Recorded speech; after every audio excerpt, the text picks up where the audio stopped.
Hello and welcome to, I would say this week's episode of the Bazaar podcast. Technically, it's more like this week's third episode of the Bazaar podcast. But as per usual, you can still find us on YouTube as well as Spotify, Apple Podcast, or via RSS feed for your podcast listening app of choice.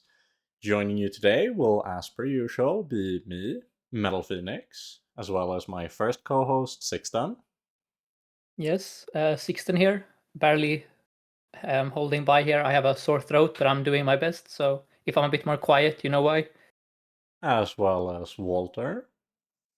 This is Sands of Time Walter here. And finally, today, the guest that is joining us is the wonderful Nighthawk. Why don't you do a bit of an introduction and tell us something about yourself? Hey everyone, I'm Nighthawk. I'm a Bazaar streamer, fairly regularly anyway. I've been playing the Bazaar since the beginning of closed beta around November, maybe October. Really been enjoying the game, love it a lot. Recently pivoted into streaming a lot more regularly, and I've been getting a fairly consistent viewership. So very excited to be on the podcast today and talk about a lot of the things that we've been discussing about balance and things like that. And do you want to just let everyone yeah. know where they can find your stream? Yeah, if you're interested in watching me, we play most evenings in American time anyway. Most evenings over at twitch.tv/Nighthawk 20,000. Not my favorite amount of numbers on my name, but it is what it is. And how did you end up with the Bazaar? A friend of mine recommended it to me who really likes Hearthstone Battlegrounds, and we used to play a lot of Hearthstone Battlegrounds together. And he was very adamant that this was going to be like the future of the genre. And I was a little off put by um the UI at the time. It was a little overwhelming.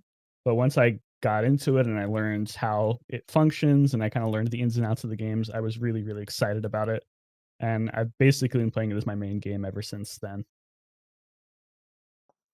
There you go. And moving on to what do you usually play then? What have you been playing this week?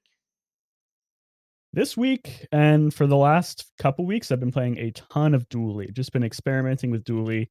Lots of fun builds. Some of the dinos, some of the freeze persuasion, but basically just trying out all sorts of new Dulie things. Because in the past, I was a pig enjoyer, and I would basically only ever play pig. And I kind of played pig into the ground for me to the point where I was like, okay, I need to try something new for my own sanity. And Dulie has been really, really enjoyable in that front.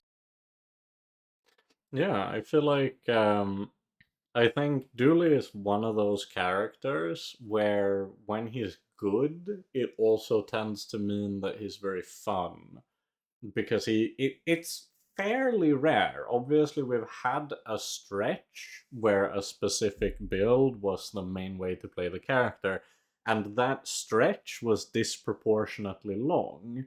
But I think if you look at almost every individual snippet of when Dooley has been good, because I'm someone who played Dooley pretty much every other time he's been good, but not much during the very long stretch where it was mostly one build.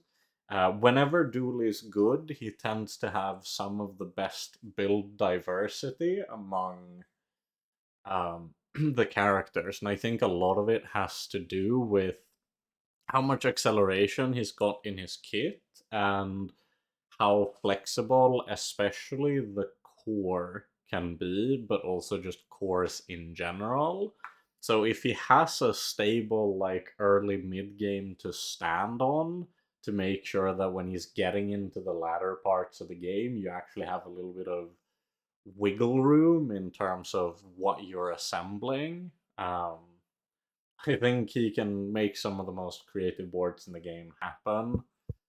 Shout out to especially Magma, if anyone remembers one of our earliest guests. He makes some magic happen on that character. Do you have any I've really been favorite enjoying the builds? core specifically. Yeah. No, actually, I'm very curious. I haven't had much time to play around after the latest hotfix, but I'm wondering if the changes to Railgun, especially the fact that it might still be pre-okay in like the silver gold territory, but if you don't hit the high roll with lower numbers, it seems very unattractive to stick with it into the very, very late game.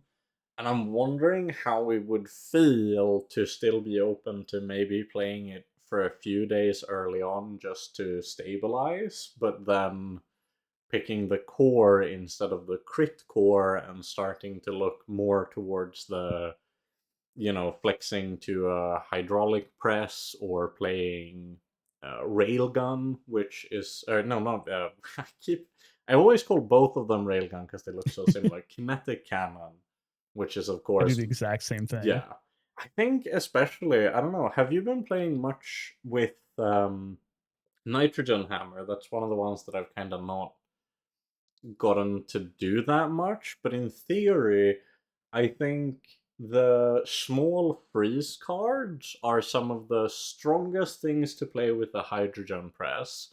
They're some of the strongest things to play with a um how do I immediately, what's the name of it again that I just said? The Kinetic one that is cannon. kinetic cannon, kinetic cannon, kinetic cannon, kinetic cannon. I have to It's remember. okay.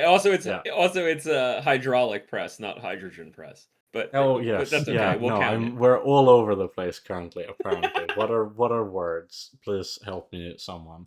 Yes, hydraulic press, kinetic cannon, and nitrogen hammer are all items that have extremely powerful synergies with running small freeze as your tech slots in these flexible builds, which naturally makes me wonder if you are able to kind of hedge all of them simultaneously by picking up these pieces and then feeling confident that you have enough possible hits that you're gonna get one of them. But that's why I was curious if you've actually played much Nitrogen Hammer. Yeah, I actually think Hammer Dulie is probably one of his most consistent builds now that Railgun is nerfed. See, I got you too. I yeah, no, I was already I pre-mixed myself up. I love kinetic cannon so much. It's actually one of my favorite items because of how well it synergizes with the core. But as to your point, I actually think this is healthy for Dually, and maybe it's just because I'm coming from a pig player's perspective, but I think people shouldn't be afraid to build builds that they are planning to transition out of. One of Pig's big things is that he usually likes to build certain items, but you can't find those items until the very late game. So generally speaking, you go for an early game tempo board with something like Showcase or 20-hour fitness or something like that. And then you want to pivot out of those into something better into the late game. And I don't know if a lot of other heroes do that to the same degree as Pig, but a lot of the complaints I hear about Canon being nerfed is that you can no longer play it until like the super duper late game. But I don't think that's necessarily a bad thing. I think it's good to have builds that you can play early and then pivot out of. Yeah, I think Mac has trouble pivoting because of his cards require a lot of investment. I think Vanessa can pivot, but usually like one build just pivots to like one other build. Do you know what I mean? Like your ammo build only really pivots to keg. And so like you don't have as much kind of Yeah. leeway to jump from one, you can't jump from like one side to all the way to the other side. I think And it's whereas like especially the fact that historically she's kind of not had good builds in the late game that aren't keg. I think we would Mhm. see this on her if she had more things that are very strong in the late game yeah, that are like that competitive on don't, day 13, yeah. yeah, and that don't require too narrow ins, right? Like she just has very poor ways of fixing both scaling and disruption. All she really has is she has tons and tons of acceleration, which means that it's so frequently you end up in a scenario where okay, you have to run damage that doesn't need to be scaled, you're gonna be looking at Keg. It's Yeah, actually makes a good sense. question for you guys because I don't play a ton of Vanessa anymore, and I definitely don't play a lot of Mac. So my perception is probably a little skewed. Who do you think has the largest amount of viable builds in the meta right now? I think Dulie is probably a contender for number one, but I actually feel like I see a lot of different Vanessa builds. Maybe not in the super late game, like past day 12, but from day 6 to day 12, I think I see a lot of different Vanessa builds that are all fairly consistent Yeah, and I do strong. think Vanessa has a lot of builds that can win between days 7 and days 11, and then a lot of those builds like turn into a pumpkin. So like Um, so like yeah. shrimp stuff and what, you know what I mean? Like that stuff is falling off very quickly in the late. So it sort of makes sense. Like she has a lot of interoperability in the mid game, which is really nice, right? You can play a large variety of cards, but how many of those cards are actually a lot of them are smalls, and a lot of the smalls are kind of like in the late, like they're a little underwhelming, you know what I mean, compared to the types of things the other characters are going to be doing on days 13 and 14. So I think that's kind of the origin of So it. I think that's a little bit of a misconception where I would have agreed with you until recently, because the main issue with the Vanessa boards that play a lot of small items is that all of them were boards. So saloon boards and depth charge boards tend to lean very heavily onto status effects as a damage source, which is, it's basically the reason I quit Vanessa was because of the cleanse changes that the very original cleanse time they introduced the cleanse on heal. Yeah, the I just 10% one, yeah. stopped playing Vanessa because you couldn't beat any kind of Spider Maze Runic Potion Mac board. You couldn't beat other Vanessas that happen to have restorative enchants, especially on stuff like dive weights. And you also couldn't beat Crow's Nest boards. You couldn't beat Hyper Greens. There were just a lot of miscellaneous things running around that would, in the late game, where depth charge is actually quite competent due to the fact that you can get it to go off nearly instantly and you can get it to loop twice over, but because of the fact that it's poison and can't freeze large items and has a half-second freeze now, you usually end up giving the opponent just one or two activations. But when those one or two activations cleansed, if it was eels, it'd be all of your status. But even when they just healed them for a chunk and cleansed like 10-20%, it slows down the kill timer enough that they get another volley and then they get another volley. And it's the same issue with the small boards where you rely a lot on.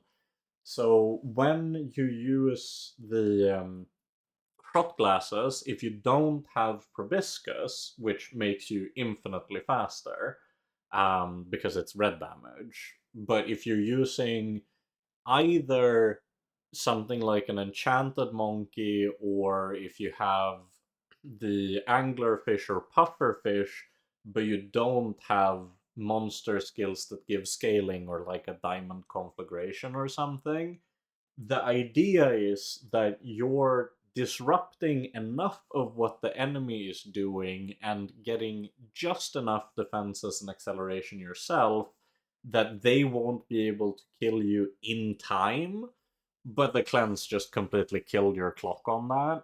So, long story short, I haven't tried it after they removed cleanse on lifesteal and then also nerfed cleanse even further recently.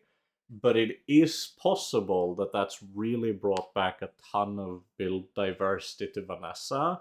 especially because I think she's one of the characters that can really benefit from the temple offering you a second enchant, because those good stuff kind of value boards have a lot of pieces that you can just throw enchants on, and it's quite good. So holding out a little bit hope. Yeah, I mean, I think those boards. You're right that they did get a lot better. I just think that they still are too like.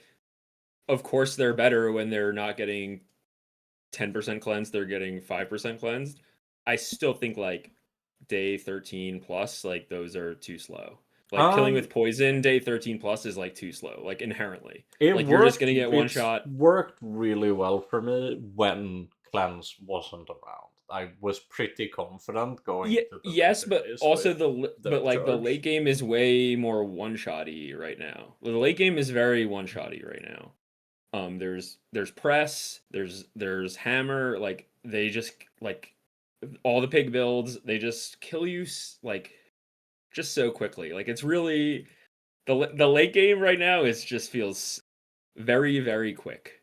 And I'm just not a believer in like I mean with proboscis sure, but like I'm not like a super believer in um like shrimp shot glasses whatever like going to day 12, I don't know, 13, 14. that's Like not typically well. It depends a little bit, well but it's like usually, yeah. I play against them a lot on like day 10 and 11 and I'm beating them, and do you know what I mean? And, like I No, can feel like I them was falling saying, off. that's for me. That's mainly the territory of depth charge, where a lot of the time you have it going at about 1 second. Yeah, depth charge Um, is faster if yeah, you you got can get it the really, skills really for it. Yeah, fast. for sure. But the issue was that there were reactive builds. Like, if they have restorative or lifesteal on any reactive item, it only needed to be like even single weapon with cutlass if they happen to have shield bash or something. Just that one hit they get off, screwing over your kill timer, is that was like the big problem was the polarization of it all. If I faced the more represented boards, you'd still be fine. But when you're playing a build that relies on trying to win day 13, 14 while possibly being on death's door, that level of volatility, for me at least, tends to be what feels so bad to die and get 9 wins because you rolled the wrong matchup. Mhm. Yeah, I mean that's like everybody though. That's not a Vanessa thing. That everybody in this meta there is no build that doesn't have bad matchups. There's no like Thanos build. Like I okay, yes, you could have like 1 second boulder or something like that. That's like, but that's fake. That's like a 1 in 1,000 run. Um, I don't think that, and I think this is actually good for the game. I don't think that there's a build, and I'm including things like double whammy pig. Everything has a bad matchup. Like I as Mac the other day just I beat a pig with 40,000 HP. Like I just froze him out. Like he has a bad matchup now. Like those builds used to be close to unbeatable. Maybe you could get keg, like you could get kegged maybe. But I think that like we've entered a world where like nothing is guaranteed and everybody has bad matchups. So I guess it's like that's not a unique thing to Yeah, Vanessa, sure. is No, my what I'm impression on this saying patch. more is that it's not you have a bad matchup, it's you risk auto losing to boards that are otherwise terrible. Like I've Okay, faced that I understand. It's like the yeah, call yeah. drops thing with Dulie. Is like Yeah, my exactly. shit pig And opponent. He's on an expired crook, but he has call drops, so no, he's like I faced I a lose. Vanessa that on like no joke, I think it might have been day 14, was running like restorative like silver um dive weights with captain's quarters and like nothing on her board, but because I didn't have infinite ammo, it just went off one time, and then I had 0 status left because it would cleanse 80% every time it went off, and it's like, well, I guess I lose. And the I main will thing say, is that it could have been like anything else similar, like if it was just a restorative spider mace or what have you, like anything that if it goes off even once, it just says your entire kill timer is gone, even if the rest of my board was terrible. That's when it feels the worst losing. If it's just like bad matchup, but they had a real good board, then I'm much more like, yeah, fair enough, fair enough. I will say, as a point of favor of depth charge, I think Iceberg is one of Vanessa's best cards right now, and I think that that's one of the best builds for it. I wouldn't say that that's a good pairing. You lose so Really, much you put a multicast. you put a Yeti crab, and you have Yeah, Iceberg no, it's in a play. terrible pairing, but it's That's so interesting good. that What do you you mean? think That's Iceberg. excellent. No, so the issue is that the point of depth charge is to make it so that the enemy board doesn't activate, which means that Yeah, it but that's has. also the point of Iceberg.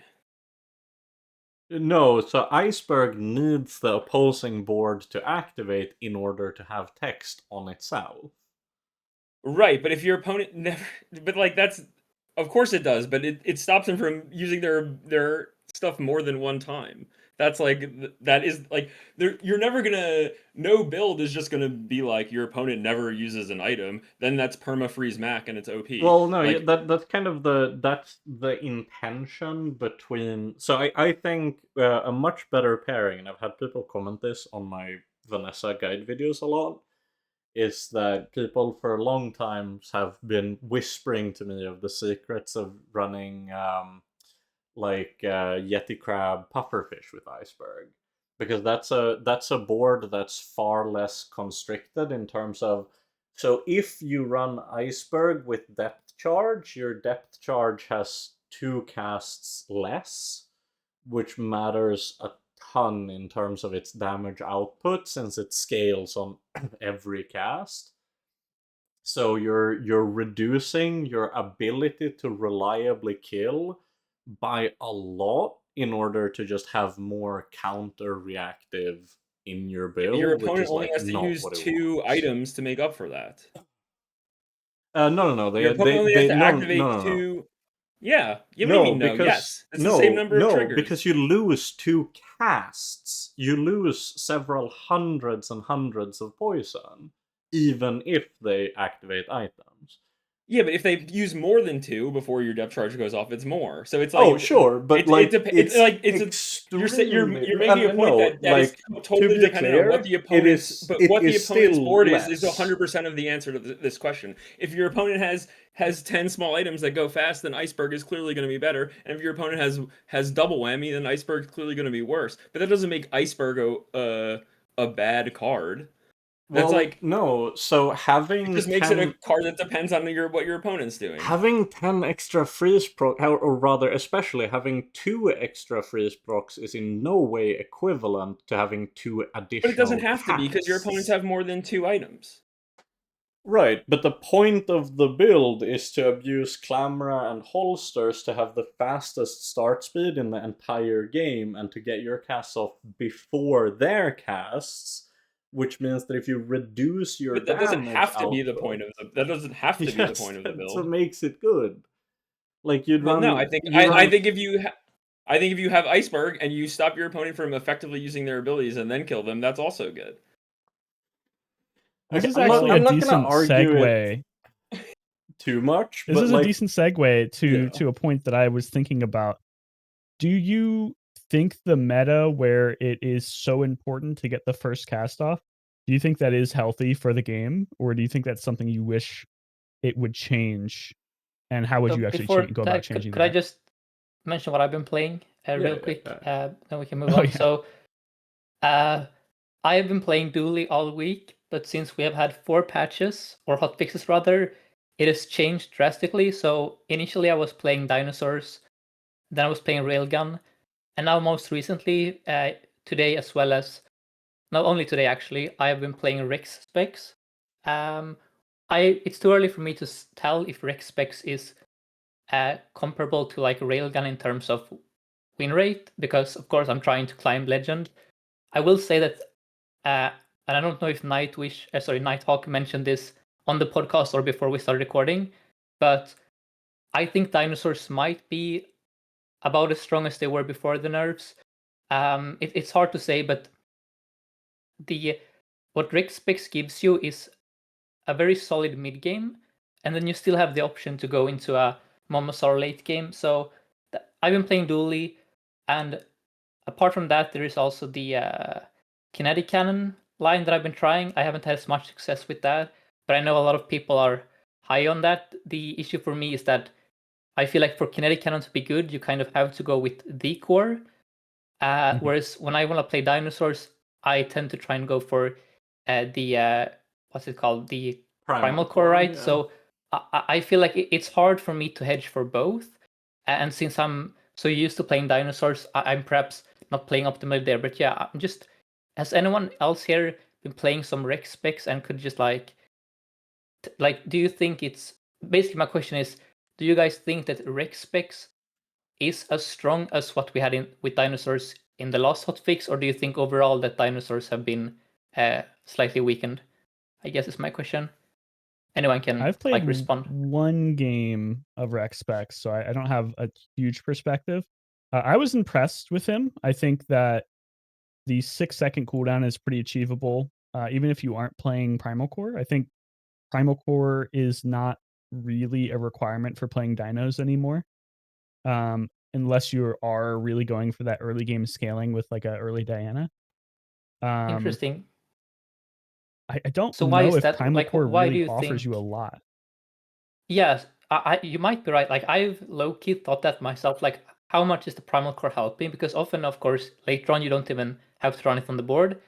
For me, it's usually to try and, if I don't have dinosaurs, but I want to scale something with my dinosaur, I use the primal core because it's a dinosaur, right? And then it also kind of activates your dinosaur to be 2.5 seconds. But yeah, I'm curious if we're gonna see a shift where the best way to play Dually is to just try and play a very non-committal playstyle, so you don't go for the all-in on dinosaurs or all-in on railgun. Instead, you just try and be like more flexible, right? I So think it might depend a lot on what you find. Before, one of the big reasons why I go Primal Core was because it solved the issue of giving you in combat scaling for a couple of days while you were assembling your out of combat scaling with the other dinos.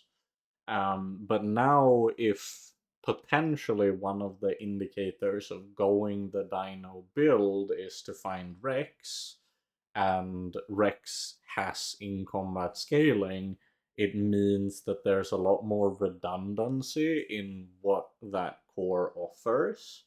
Whereas I think I would be much more inclined to pick it if I already had, if I find the early Dinosaur. Um, and Mhm, I think mhm.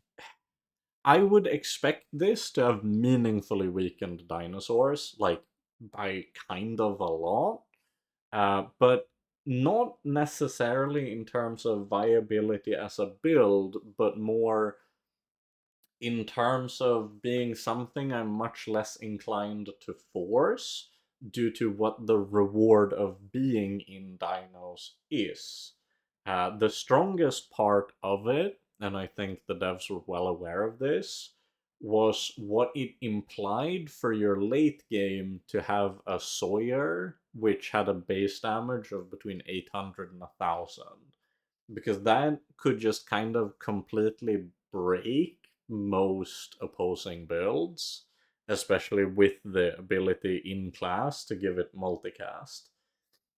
And that's why it felt so forcible, because it was very like, it doesn't matter if I find Mama or Diana a little bit late, because I'm expecting to still find one or both reliably enough that by the time I get to the very late game, I will have gotten enough scaling that even if I start late, it still gets there.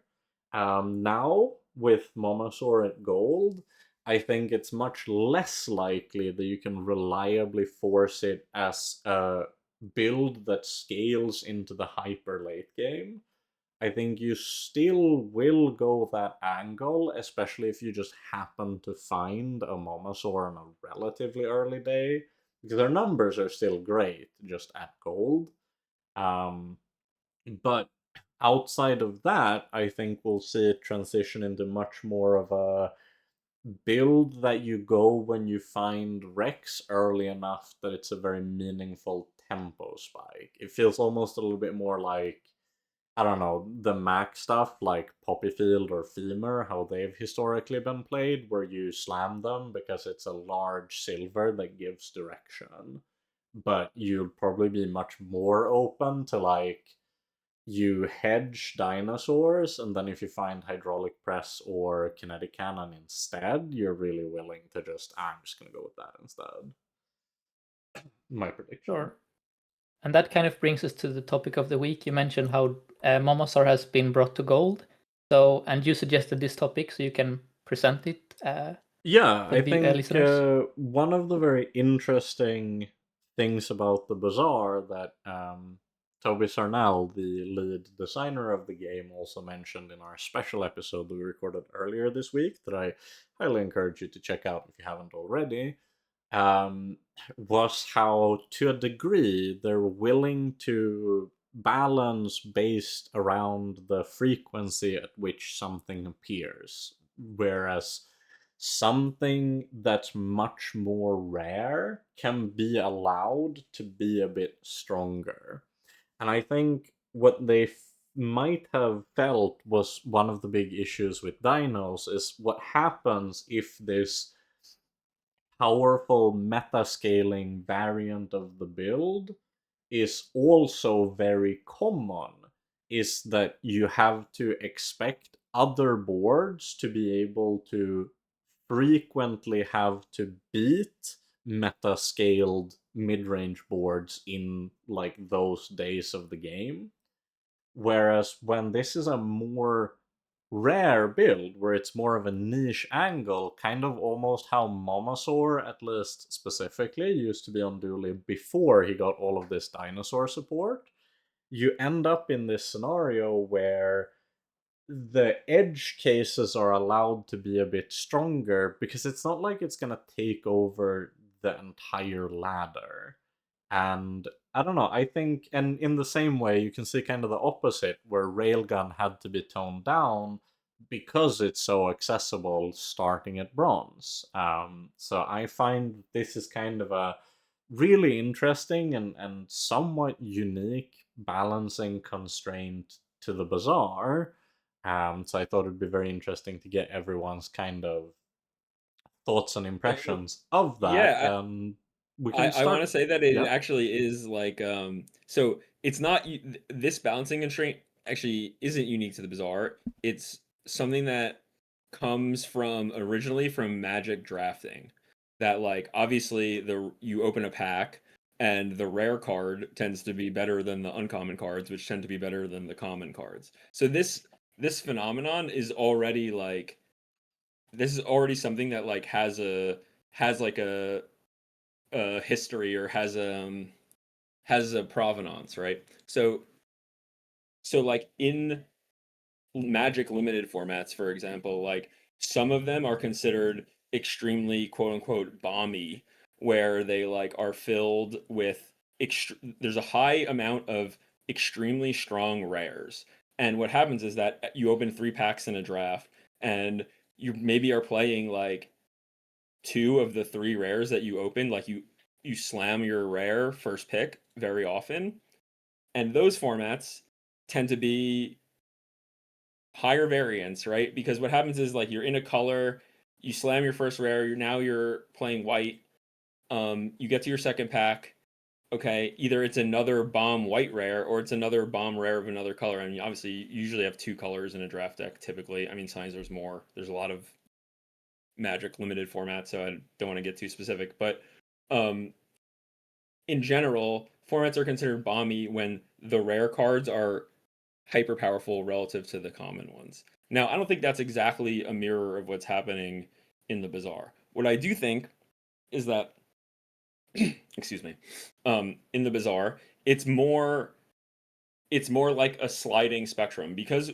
the goal is the perception of player balance, perception of balance amongst the players. Like, you really want the game to feel fair. You don't want it to feel like you're running into the same thing all the time. And because it wants to feel fair and wants to feel varied, in some ways, this method is actually like better because if if everything is like a very close in power level, it has a very samey, the gameplay has a samey feel.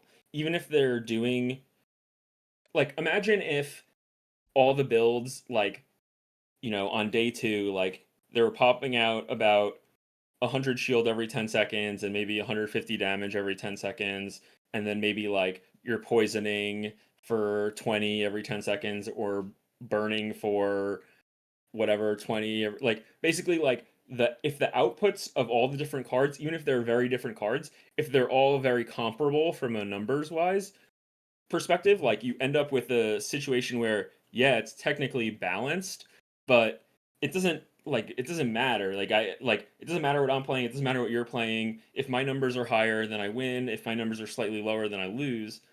And it doesn't feel like there's that like excitement in the game.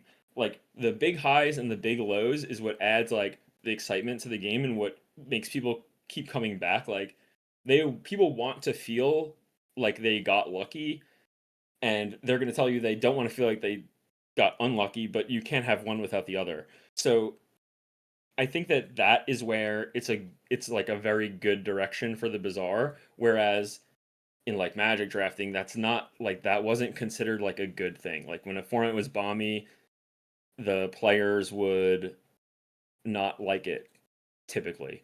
Um, and so I think in the Bazaar it actually works better than it does in drafting, but I think that's because like it makes the game feel a lot more varied, and that also like the power level of like the quote unquote like high roll is just where it is relative to the power level of everything else is actually like less important in a way, because if I'm gonna lose to if I'm gonna lose to like a force field like like defense grid one shot or whatever, like that's not necessarily a super high roll, but like tweaking the numbers on defense grid a little bit is probably not going to be what makes the game more or less fun.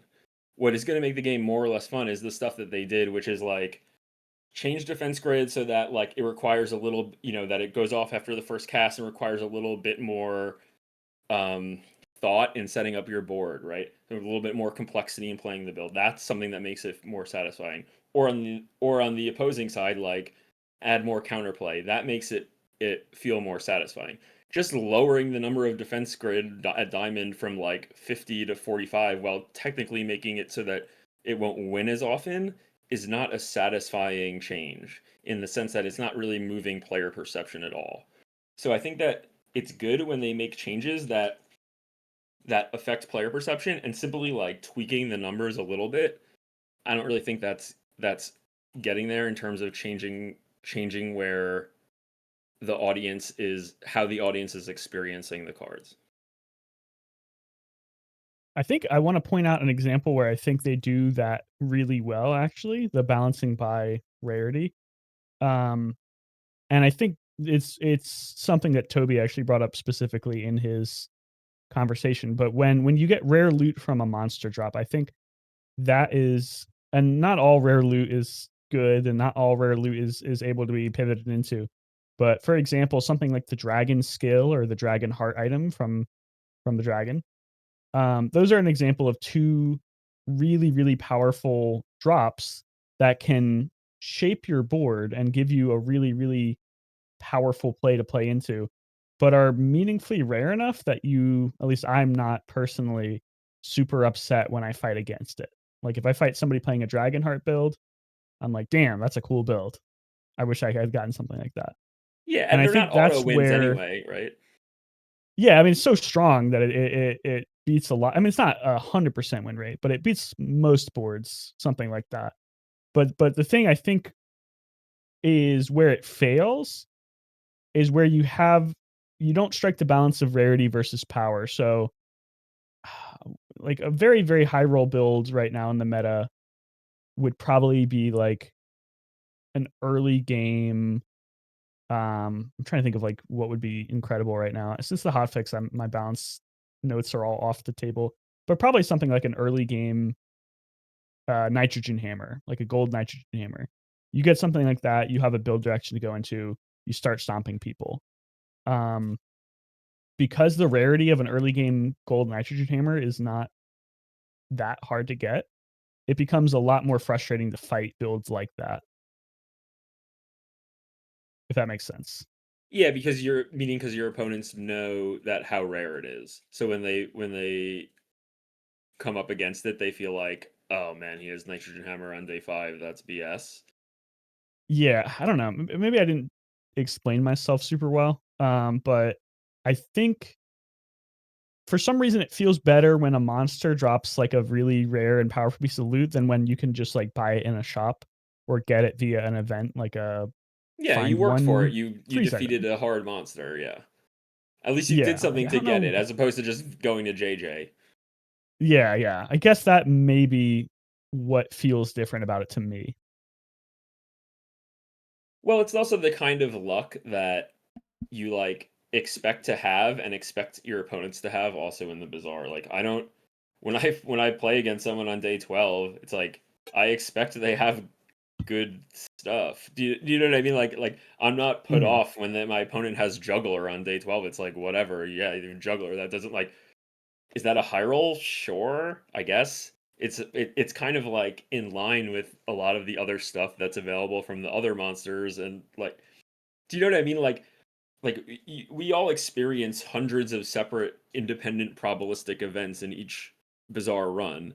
So when my opponent has a high roll from one of them, it's not that out of line, so to speak. So I do think that there is something especially like annoying about playing against like a super powerful gold on day 5.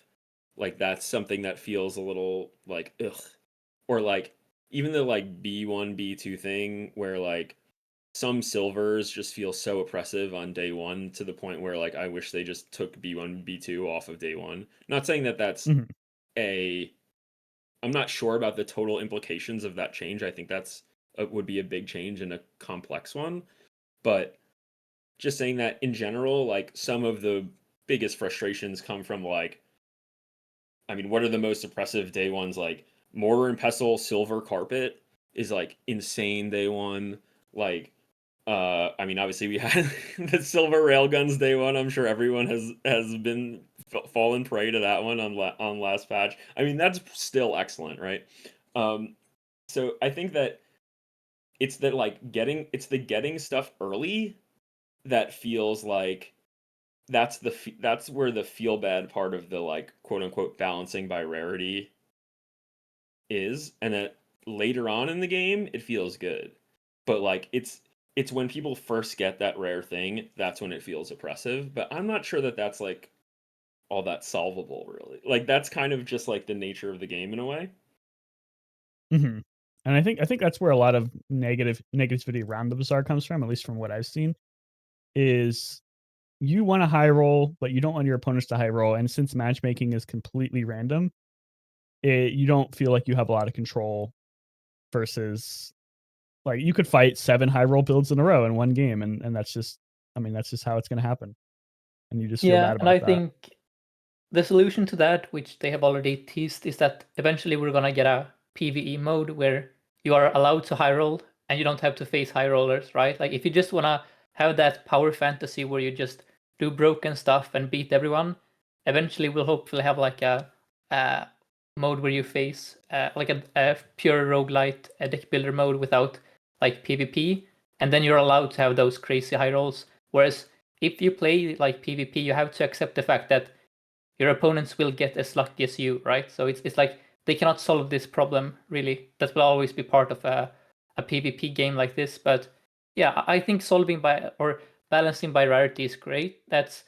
I have complained so many times in this podcast about the old rigged, like the old skills that were easy to get early relative to their power level. I always thought that the most elegant solution was to simply make them much rarer or harder to obtain, which they opted instead to kind of do both, where they nerfed the skill and also buffed the encounter, which I think is a great change. But yeah, in general, I'm fine with rare encounters being more powerful because I think that adds excitement to the game and is also great for beginners and newer players to give them the feeling that even if they aren't great playing the game, there is always the chance that some crazy node or event can bail them out instead of just feeling crushed by the meta.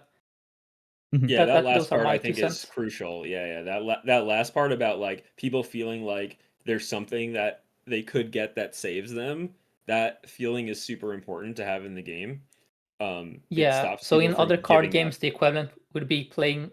So in some card games, you have cards that are like objectively bad, but they have like a small chance due to randomness to give you something crazy. So a lot of I think we call them Timmy players, but that might not be entirely accurate. But like there is a portion of player base who they're fine with having a lower win rate, so long as they always feel like their deck has an ability to win, like no matter what. Like there is a low chance that this card I draw can just high roll and somehow one shot the opponent. And I think it's important to cater to that kind of audience in this game as well, because not everyone wants to play the meta build and just, you know, I don't know how to explain it, but there are like different types of players, right? And Yeah, absolutely. having Like rare, people want broken different stuff things out is of the good. game. Yeah. I also think that due to the nature of the game, you almost have an absolute necessity for rarer items to be inherently more powerful. Because otherwise, what ends up happening in practice is that the games that you find the rare thing, if that is weaker than the common thing, you'll keep playing the common thing, and that will Mhm. really drastically reduce the variety both from the person playing, but also in terms of the ghosts that people face in the pool. I think a lot of the time, like, it can be kind of less frustrating. Like, it's easier to wave it off when you're losing to something that's clearly a high roll. Like, most people might not have massive animosity towards Dragon's Heart, but it's when you queue into Railgun on day 2 for the 7th time in a day that you're like, come on, this is clearly bullshit. I am angry. At least for me, it's a bit like that. No. I totally agree. I think I'm more put off by playing against Railgun 2, 3, 4, 5, like days 2, 3, 4, 5 than I am being one shot by a boulder on day 10 or whatever. Like even if I technically had more of a chance against the Railgun, like at least I know like my next opponent isn't also gonna have a boulder. Do you know what I mean? Yeah, Like and for me, there, especially Yeah. like regardless of the day, the frequency at which it has occurred over a patch is like that's kind of the big thing. Because if yeah. you So lose to eels repeatedly, you're still kind of mad. And I think if you lost to Boulder like 3 runs in a row, you'd be so mad. And I think a big reason why Boulder and Keg don't have crazy animosity is because not that many Vanessa players, especially the newer ones, are super inclined to go deep into those lines very frequently. I this did see. brings us to something that Nighthawk mentioned before we started the podcast, which is players' perception of balance. No. I don't know if you want to elaborate on that, Nighthawk, because I'm just gonna mention like I think we already discussed how like the more frequent you see something in a game, like the more you perceive it to be overpowered. So, for example, if something is new and exciting, like a new set of cards, people will inherently want to play the new stuff. And that means you face it more often on ladder, and statistically you're gonna lose to it eventually. And then it might feel like that stuff is broken or overpowered, even if it isn't. So, Nighthawk, is there anything you want to elaborate or discuss on the topic of player perception and how that can relate to balance in general? Yeah, sure. Something that MetallFenix actually just brought up that I think I totally agree with is the frequency of a build that you fight definitely probably has like a pretty intense effect on player perception. Something that I talked a lot about on my stream because I get the benefit of having a lot of people come in and give their perspectives on the game. That's one of the things I love about streaming is hearing from other people what they think about balance. And a lot of the times, eels were brought up. Something that I heard over and over again was that eels by itself and with its combo pieces, so like card table and orange Julian and whatever else scope, they weren't particularly strong, and they were definitely not unbeatable, not the strongest build in the Bazaar by far. But because they were so frequent and so consistent, it became public enemy number one for the player base because they were just so tired of fighting eels. And particularly because I think eels shuts down what I would consider to be the more fun builds in the Bazaar. So engine builds, that's my pet favorite builds, just things that go burr. Um, it felt particularly bad to fight eels because you get your cool engine online, and then the second you get your cool engine online, you just run into a build that specifically is meant to counter it. And something that I saw very recently in the patch notes for this, the comments for the patch notes for this new hotfix. So if you're watching in the future, we are on hotfix number 5, I believe. Although not all of them were real patches, but some of the comments, and I would actually say the majority of the comments were lamenting that dinos are dead now and dinos are unplayable. There's no room for dinos anymore.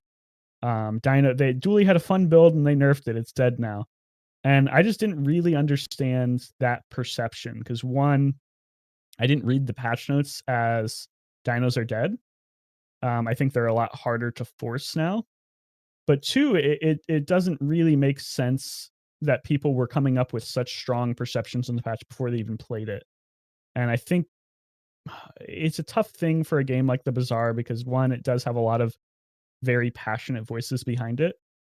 Players like Crip, but ex players like NL, hopefully future players like NL, they have very loud opinions on what they think the game should be and how it should be played. And those don't always balance out with what is actually happening in the game. So it's tough to talk about balance because it is such an RNG game and it is such an RNG issue where like, hey, if you're fighting a really, really strong build, but you only fight it once, is that nearly as big of a problem as fighting a ridiculously strong build that you only see once every 10 games or once every 20 runs? If that makes sense. Yeah, Sorry, I no, rambled a that bit with makes that. sense. And I think in general, and this is, I think it's for those who don't know, we often discuss with the guest a bit before we record. So currently it's blurring for me, but I think Walter mentioned how, maybe it was Metal. It doesn't matter that as a game company, you have to decide between balancing for like the objective balance of the game, as in if you look at the raw data that every item has an equal win rate and yada yada, every hero has an equal win rate, every build is balanced, against balancing for the perception of the community. So pleasing the perhaps vocal minority, trying to raise player engagement, like balancing around making sure that people want to play your game. And I think the obvious thing to do is to always balance for the community. If you have a esports or like competitive scene, it becomes a lot more difficult because then you have to cater towards a competitive scene and a casual scene, and those rarely overlap, of course. But since the Bazaar doesn't really have one, like a competitive scene in that regard, I think the most, from a business standpoint, it makes the most sense to try and balance from the casual perspective, which is what are people tired of facing on ladder? Like what are people complaining about? What are people Like, what is the big bad of the week, if you will? And I think I'm that is what Tempo gonna has been doing for a long I'm time gonna now. go ahead and disagree on both counts there, actually. Okay, interesting. Um, I thought we were in I agreement on this topic, but I think that player perspective is something that is relevant, but at the same time, I don't think that tempo balances primarily based on player perception. I think that is one of the things that they factor in. But I think trends have shown too that there have been things that they were willing to leave more unchecked even when there was vocal feedback, due to them being things that the numbers indicated probably weren't too strong. And that, so there's like a third, in my eyes, kind of like dimension to this, which is there's player perception of balance, and there is kind of data driven balance, but I'm not going to call that objective balance because that's also not objective. Data lies just as much as players' perception do.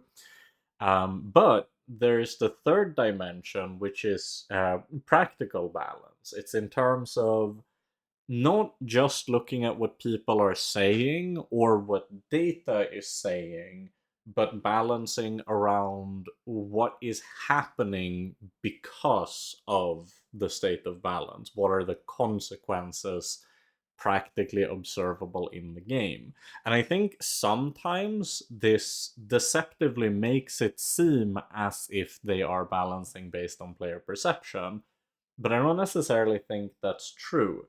Yes, players were complaining about Railgun, but more importantly, at least in my experience playing the game prior to the hotfix, Railgun was very disproportionately represented, which is a problem in and of itself, regardless of what the data says, because to a degree, it can warp the meta around it, it can hamper build variety, and I think most crucially in the case of Railgun specifically, it also is very unfun to lose to.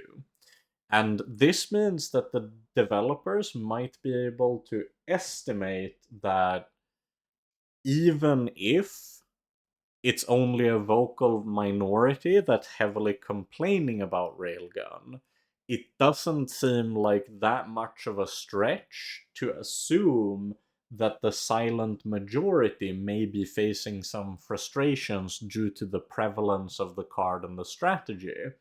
And I think to a large degree, that might be what they balance around. I don't think there's a coincidence in the fact that they chose to push this hotfix on a Friday. They chose to push a hotfix to Railgun when they knew they had to be hands off for 2 full days and were coming up on a patch week.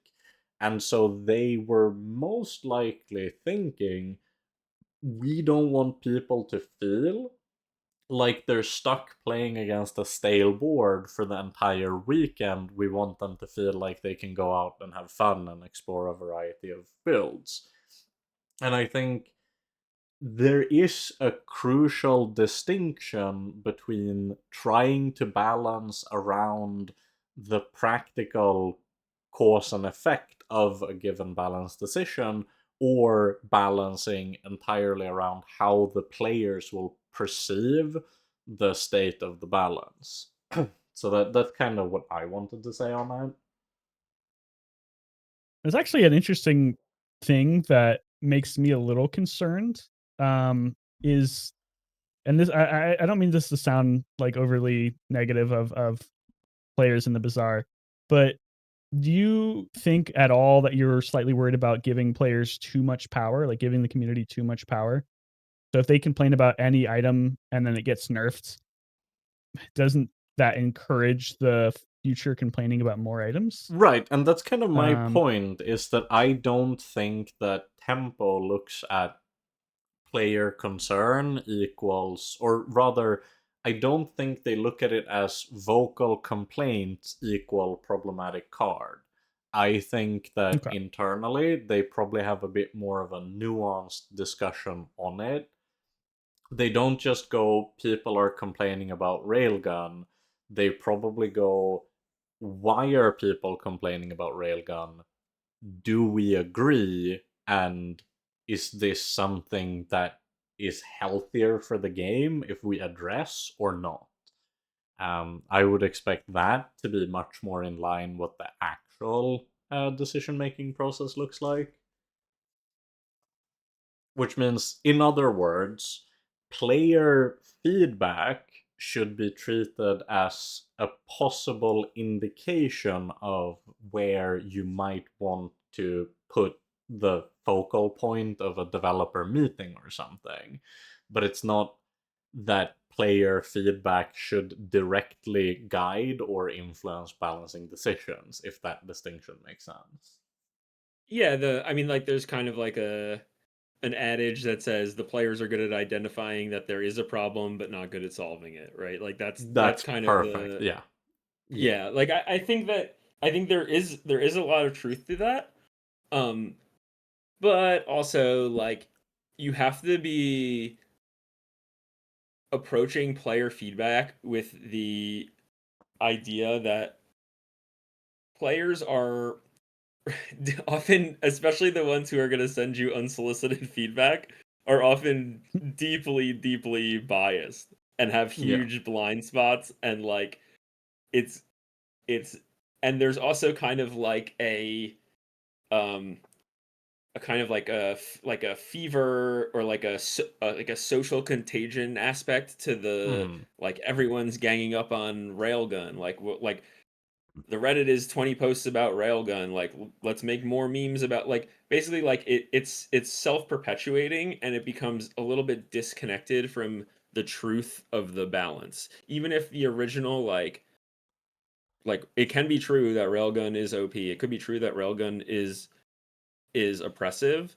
and maybe like the first wave of sentiment is reflecting that in a kind of fair, measured way.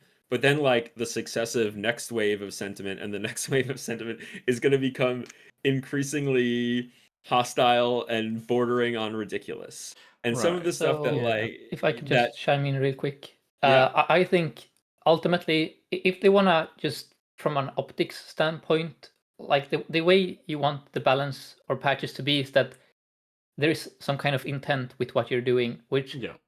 they have drastically gone back and forth. They went from having detailed explanations, even the CEO of the company himself explaining the patch notes in a video, to having no patch notes at all, to having patch notes that are released by a third party website, to having patch notes again, but less notes. Like, basically, we don't know what their ultimate stance or approach will be, but I think the player or the community appreciates when it feels like they're being listened to. So if players are complaining about Monitor Lizard and then a patch comes out and there is no Monitor Lizard change, they would at least want the developers to justify or explain, guys, why is Monitor Lizard still a thing, right?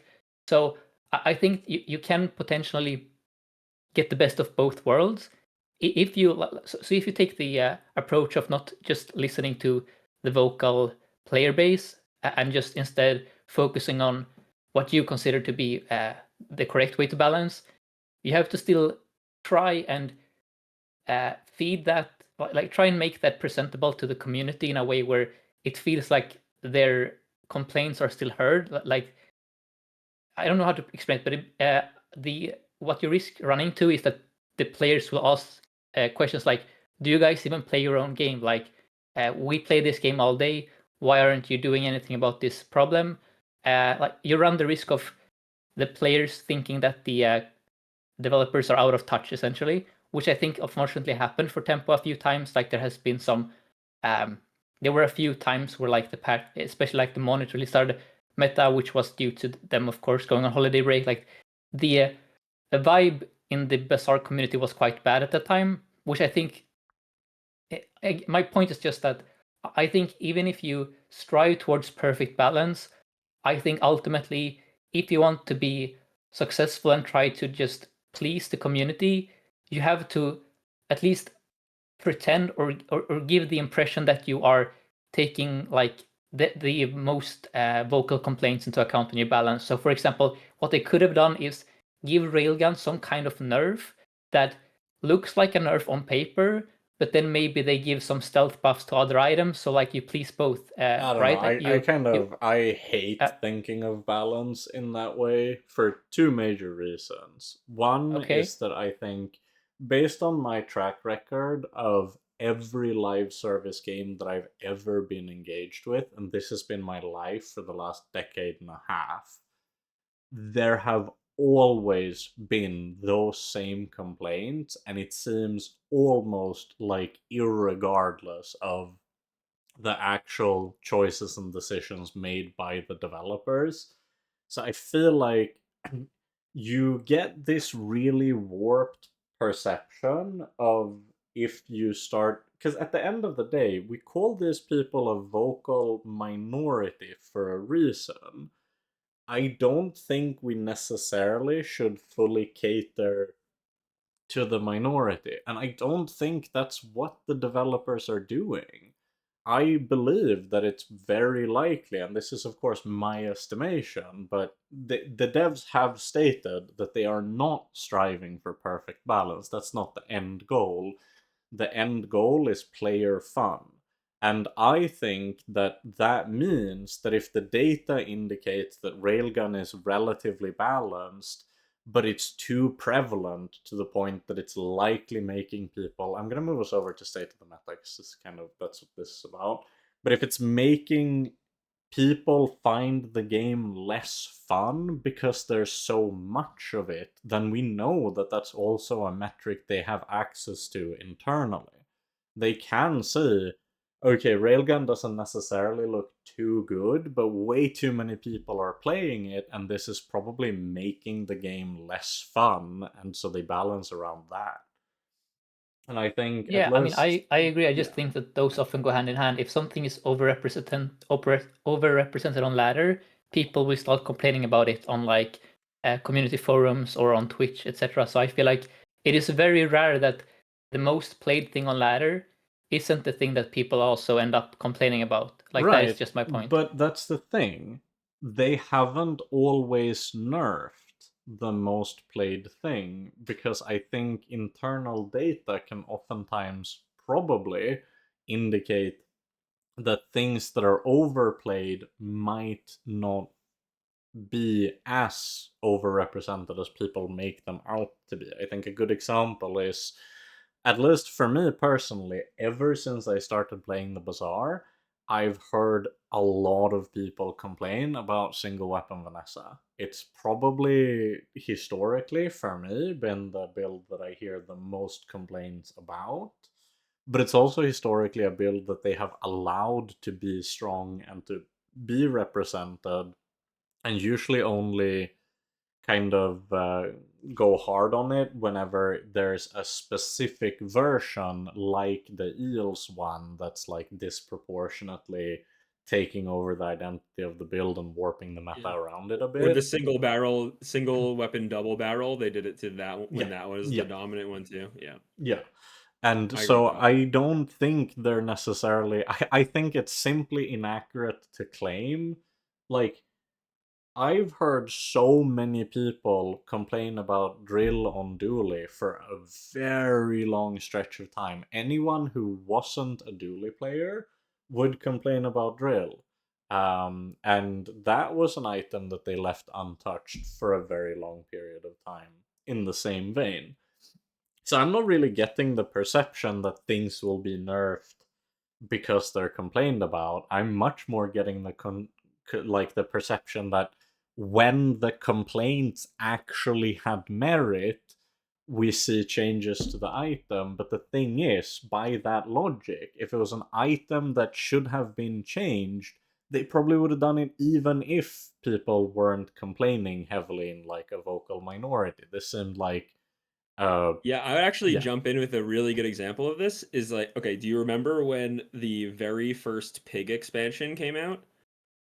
because it was during the point in time when people hated were essentially protesting the monetization, almost no one had. It was extremely rare to play against new pack pig on in like the very first days of the patch, but it still got a pretty sizable nerf to cold room and to private hot springs, because presumably their internal data told them that those cards were overpowered or overperforming. Yeah. And even though it wasn't really being complained about because it was extremely rare in the ladder. First of all, at that time, but Pig was dude, for sure the least popular character. And I'm not saying no one in the world's complained about it. I'm not saying no one in the world complained about it. I'm just saying that it wasn't like the subreddit was literally on fire when those items were announced. Like people were even before it was on fire about unrelated things. It was on fire because they thought the Vanessa pack was bad. But it wasn't. Yeah. People weren't complaining because they were losing all of the time to Freeze Pig. Do you know why? Because they weren't losing all the time to Freeze Pig because almost no one had it. No, like the people were still complaining about those items being broken. Like as soon as those were announced, as soon as basically people were just saying those are Pig as pay to win items. Those items are broken. So like, I'm just saying, like, I'm the community was very much up in arms about those items, even if they weren't. I saw very little representation of those types of complaints in any stream that I was active in or any Discord that I was active in. I think there was a lot of complaining about people saying the Vanessa pack made Vanessa worse, which wasn't even true. Yeah. But like to me that was the big sentiment in the community. It may just be that the community cares a lot more about Vanessa than they do about Pig for some reason. I mean, not for some reason. The reason is she's the starting character. Yeah. But that was my observation at the time. Oh, but I just think to back up six there, I think the reason why we may not have gotten like so much negative perception around the Pig items, at least complaining, is because there was such a huge focus on like the greater issue, which was the monetization and the feedback and the response to that. I wonder do you think the community has ever really recovered in terms of perception and attitude towards tempo? Do you think they've recovered from that? I mean, I hope so. They literally got almost everything they asked for. Yeah, it's like if they didn't, then the community is completely unreasonable because almost after they changed the system to being very generous, I think all the people that still stayed, like playing the game, like we don't know how many people left because of the initial controversy, but I feel like the focus has shifted from the monetization to the balancing. Like the thing that people complain about nowadays is the frequent hot fixes and stuff like that. But it's been a long time since I heard any complaints about like new items being too strong or the game being paid to win. Okay. Like I think I have to disagree with you there. Yeah. Really? Yeah. Okay. Unfortunately, I have a lot of exposure to it, but unfortunately, it is very, very common to see the pay to win complaints still going around. But I don't think that like people who play the game feel that those complaints, people who are like not new players who are more informed about the game, don't really feel that the pay to win complaints have merit for a couple of reasons. One is because getting 3,000 gems, even if you're a free to play player, is not even that hard. If you don't buy cosmetics and you just save up your money for the packs and you're like the kind of player who plays multiple games a day, aka a competitive player who's the only one who even really needs to care about the power level of the pack, right?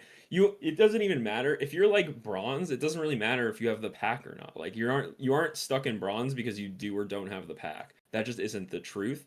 So for the players who the power of the pack actually matters, they also are the same players who almost certainly can afford the pack, at least even if they're free to play, if they forego cosmetics, because it's really just not that hard to get 3,000 gems from the battle pass, and then you could buy whichever of the two packs you personally think is broken, and then you can just play them from day one. Like that's what I mean. I bought the Mac pack on day one with gems, like, and I just played it. And then it's like I didn't have to buy the dinosaur one because I just got 15 from the pass. But like the point is that anyone can do that. You just have to save your gems. Like that's not. Yeah. On the topic of packs, I have a question to all of you. This is something I've been grappling with myself.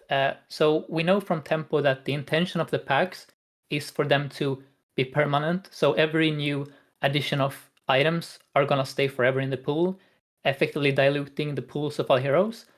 But a direct consequence of that is that every new pack added has less and less impact on the hero. So for example, the first ever pack for a hero, that's a 10% increase in their item pool. Whereas, let's say 10 packs down the line, now that's only 5% increase. So basically every new pack has less and less impact on the hero, and you are effectively seeing fewer and fewer new items for every new pack. So you can almost argue that the packs go down in value. So I was just wondering, and another effect of this is that newer items will have less and less impact on like the meta, like shaking up the meta as this goes on. So I was wondering if you guys think that they will ever move to a system where new packs will show up more frequently for like the first month of being out or the second month. Like, do you guys think that they will Can I give my in the prediction? future? Yeah, like, do you guys think they will once we reach a I have a point where like prediction we for have? how they're going to handle it. Here's my prediction. Yeah, okay. I I'm think curious to that hear. I think that what will happen is eventually each hero's item pool will be split up into active items and retired items, and the retired items will only be available at like Pearl or like random style nodes like get an item or whatever, and that your items in the shop will be a smaller pool of the total items. And that way you preserve the kind of the openness of the bazaar, the kind of like varied experience of the bazaar, while keeping the vendors somewhat playable. Because I think that you're right that like if you extend the pack system into indefinitely, like there becomes like a dilution where it's like, yeah, I see one like I bought the new pack and I see one card from the new pack in my entire run, and it's like why bother? You know what I mean? Like that, like I agree with you that that's a problem, but I think that the solution will be coming from essentially rotating out or like semi-retiring items. Okay, yeah, because in Hearthstone Arena, back in the day, I think the way they did it is was literally like new expansions were more common in drafting, like that they artificially boosted the prevalence of like new items to shake up the drafting experience instead Uh, of just flat out that's like removing the old stuff. I half dislike that just because accurate. it's No, inelegant. like they didn't actually do that. That was typically something they did the week before the cards were actually released. They put them ahead of time in Arena and then weighted them. And then later on, when it's not that pre-reveal like special time event, they go back to regular rarity. Yeah, Now but like it will be nowadays the same in the Arena's Bazaar like for me. changed a Just the lot. first few weeks, just like maybe as soon as everyone has the new pack, so like to not make it quote unquote pay to win. Once everyone gets the new pack automatically for the first 2 weeks, maybe we have a small increase in how often they show up. Just to, Well, people will I don't never know. get the pack automatically until the season ends. Yeah, that's my point. Like it will be a 1 month delay, but just to, to not take that The into one equation, month just delay would be the opposite of the desired result because now you're incentivized to not play the new items until a month has passed. Um, okay, whatever. Like Honestly, my point is, I think that this um, is so far down the line for tempo that's that what they I'm really okay, fair enough. haven't feeling too. It's like we're come up with a proper solution hypothesizing. for it. I think we'll need to see for certain if this actually becomes a problem to a perceptible degree within a reasonable time frame, and then they are likely to start to implement like countermeasures. But I think just the amount that it will require for that substantial pool dilution at the current rate of pack releases puts it so far ahead in time that it can never be much more than like speculation, right? We don't even know if the issue is going to occur in the way or manifest in the way that we expect. um it's like my main issue with that is like Yeah, there's what also other so things they could do, like changing the vendor mix, and I mean that's stuff they've yeah. already done, right? Like, so there's more levers than just what we're describing. So Currently, what's the rate? The rate basically is that every character is expected to receive 60 cards a year, and that this will go down over time as more characters are added. Like, that is a tremendously small amount of cards compared to games like Hearthstone, where this became a much more noticeable issue much more quickly, because they'd add like 300 cards to the game every 2 or 3 months. So I think that's like the main issue of like it's hard to tell if or when this is gonna become a big issue.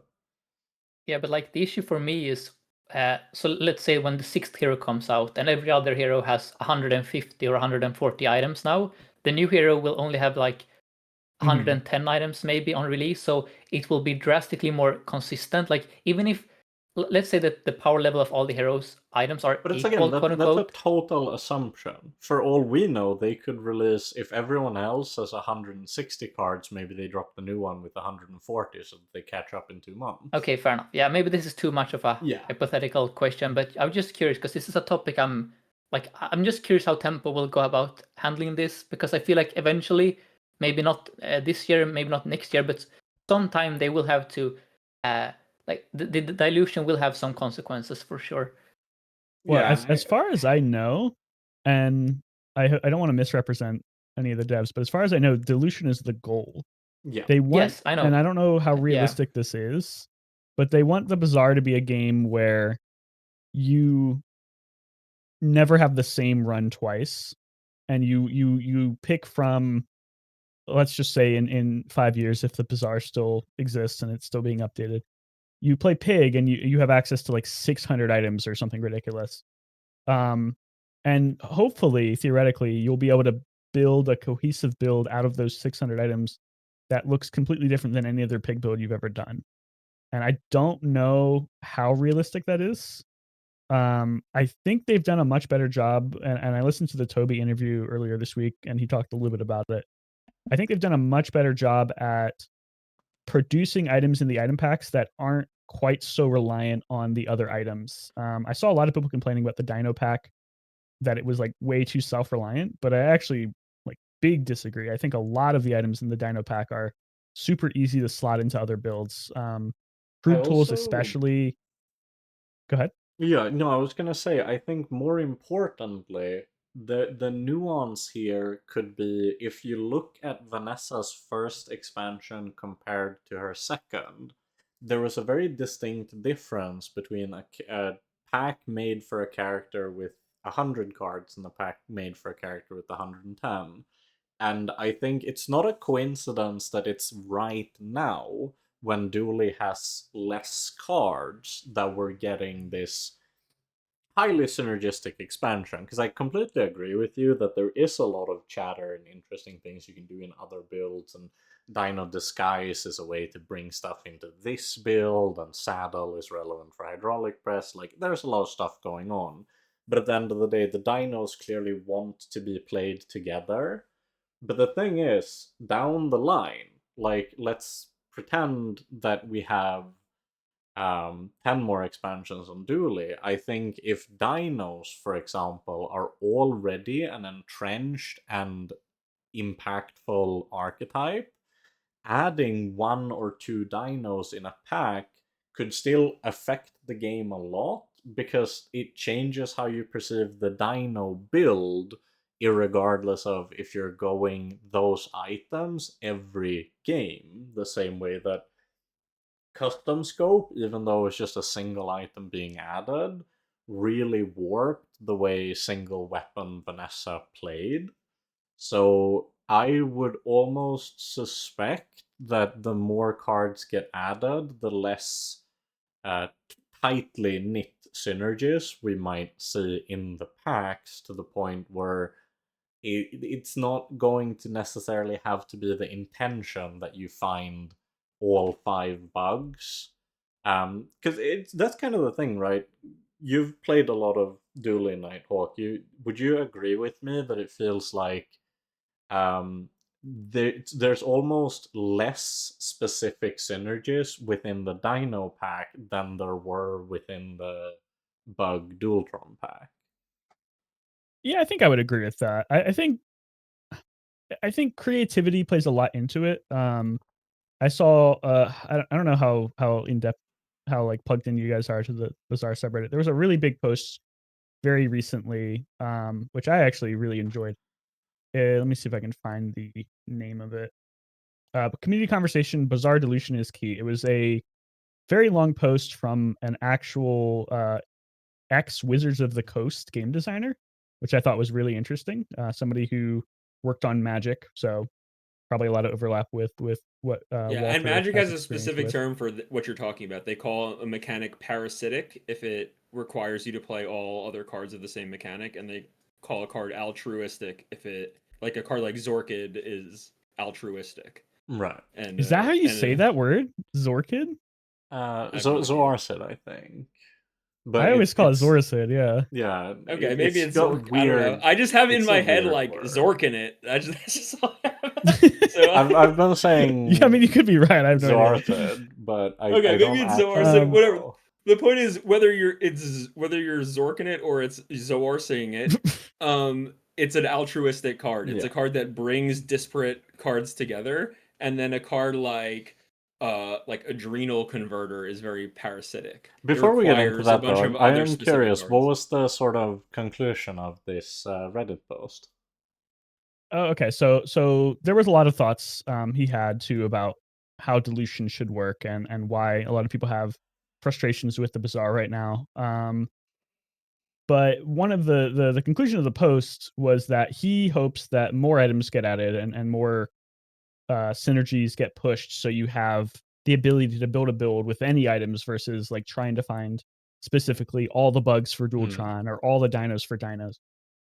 One of the things I wanted to point out though that I read a lot in the comments, a sentiment that I saw a lot was people like overly reliant or overly explaining the importance of that internal synergy. Like I think one of the replies I saw was complaining about Dualtron mainframe and how like Dualtron mainframe has no point outside of um like playing Dualtron builds, which is just fundamentally untrue. There's like a lot of Yeah. things you can do with Dualtron mainframe that don't rely around Dualtron. I think I've played Dualtron mainframe about probably 10 to 15 different times, and I've played Dualtron exactly 0 times.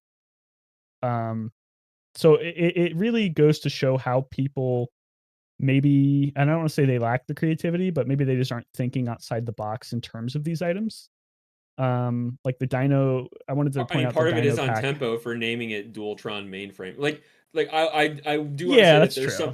there's something to like the idea, and it's something that I mentioned before in the podcast. Like, I don't like that the bug art has all the bugs in order, telling you where to put them on your board. I think that's stupid.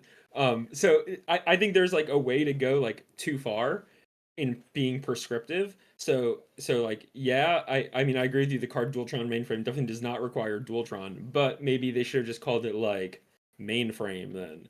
And then maybe people wouldn't have that perception. Like, so I do think there's some responsibility on tempo to like not be overly prescriptive, whether it's in the flavor, the art, or whatever. Obviously, like the most important thing is like what the cards actually do, but like there's other things that are queuing players, right? Players are queued off by all of the art, the name, like all the different things of the card is going into people's decision making. Whether it should or shouldn't is I Yeah, don't think I you're kind wrong. of like that part of it. I like that it's called Dualtron mainframe. I like that it's got a specific synergy with Dualtron in a way that makes this be like I think it's kind of cool in a way almost when you have this like multiple tiers of understanding of a card or a build where it's like the first thing you think to do with dinos is to slap them all on the same board, and I think it's good that we have that as a first thing to do so that people, Toby did mention this specifically, that they don't want people to feel completely directionless on like day one of new stuff. But at the same time, of course, they don't want them to feel railroaded into a specific configuration of a specific build. And I kind of like that, where it feels like there's the obvious thing, and then over time, if you care and if you think about it, you start notice more and more less obvious things. And to me, that's kind of like the interesting part of it. Yeah, I agree. I yeah. like that a lot. I love experimenting with the new items and making them work in ways that may not have been anticipated or intended. I just personally am frustrated when I see so many complaints about these items from people Yeah. who may not understand that that's the case, and I think it maybe warps a lot of the discussion around these new item packs. Because one of the things to sort of contradict 610, what he said earlier, one of the things I see so much, which has just become incredibly frustrating, is the constant repetition of Tempo releases these new item packs in an OP state, so you will buy them, and then they nerf them when everybody has access to them. So you then go and buy the new packs. And regardless of how you feel about that, um, I just think it's fundamentally just like it doesn't make sense and it's untrue.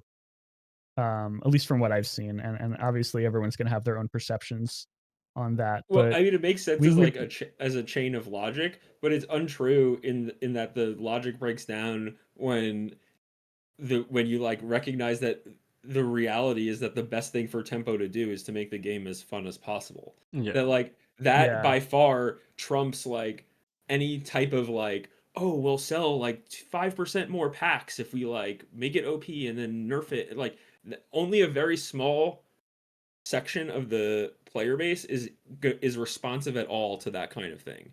Right? Most players are not tuned into the power level of the packs in such a granular way that they're making their decision to buy or not buy based on how OP is it relative to the gems or money that I like. That is not how humans think. And so players want to play a fun game, and Tempo definitely wants to make the game as fun as possible. And I think that like if you assume something otherwise, then you're like kind of making a bad faith argument.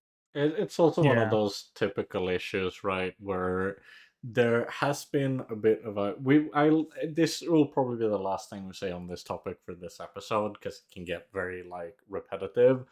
But there's a growing perception within the online ecosystem, at least I have felt so, of normalizing having the most bad faith take on the intentions of especially developers of live service games, but still sticking around and playing them, where it's like if I genuinely thought that all the devs wanted was to make the game miserable for me in order to extract my money, and don't get me wrong, that happens in games. That has happened Mhm. to games that I play and care about.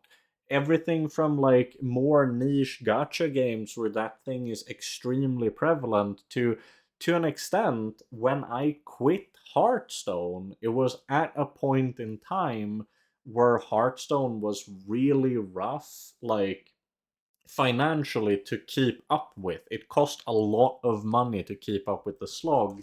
It's been what made me quit physical TCGs that I've played, like Yu-Gi-Oh! Or FFTCG. A lot of the time, if developers or publishers or what have you are genuinely trying to squeeze you dry, players feel the squeeze, and the sensible thing to do, if that is truly what happens, and most importantly, if you truly believe that that is intentional, a pattern, and will continue, then be respectful of yourself and don't play a game where you think that's what's being done to you. Whereas if you think it's a game where maybe there are more charitable takes on what is happening and you have some goodwill left in you for the developers and you're willing to stick around, then follow through on that and give them some like benefit of the doubt in not immediately applying the most bad faith take possible on every decision being made, because I do not understand how people do both at the same time. Like the least charitable take, but I'm gonna keep playing the game. Yeah, I mean, I think there's also the phenomenon of like people quit a game and then they still go to the Reddit and then they like Mm. talk shit about the game to justify their Yeah. decision post hoc. That's Because like that is also something that's happening for sure. I I will see say that that, like, so much. just to be completely, I think this is something I need to say just to not feel like a hypocrite.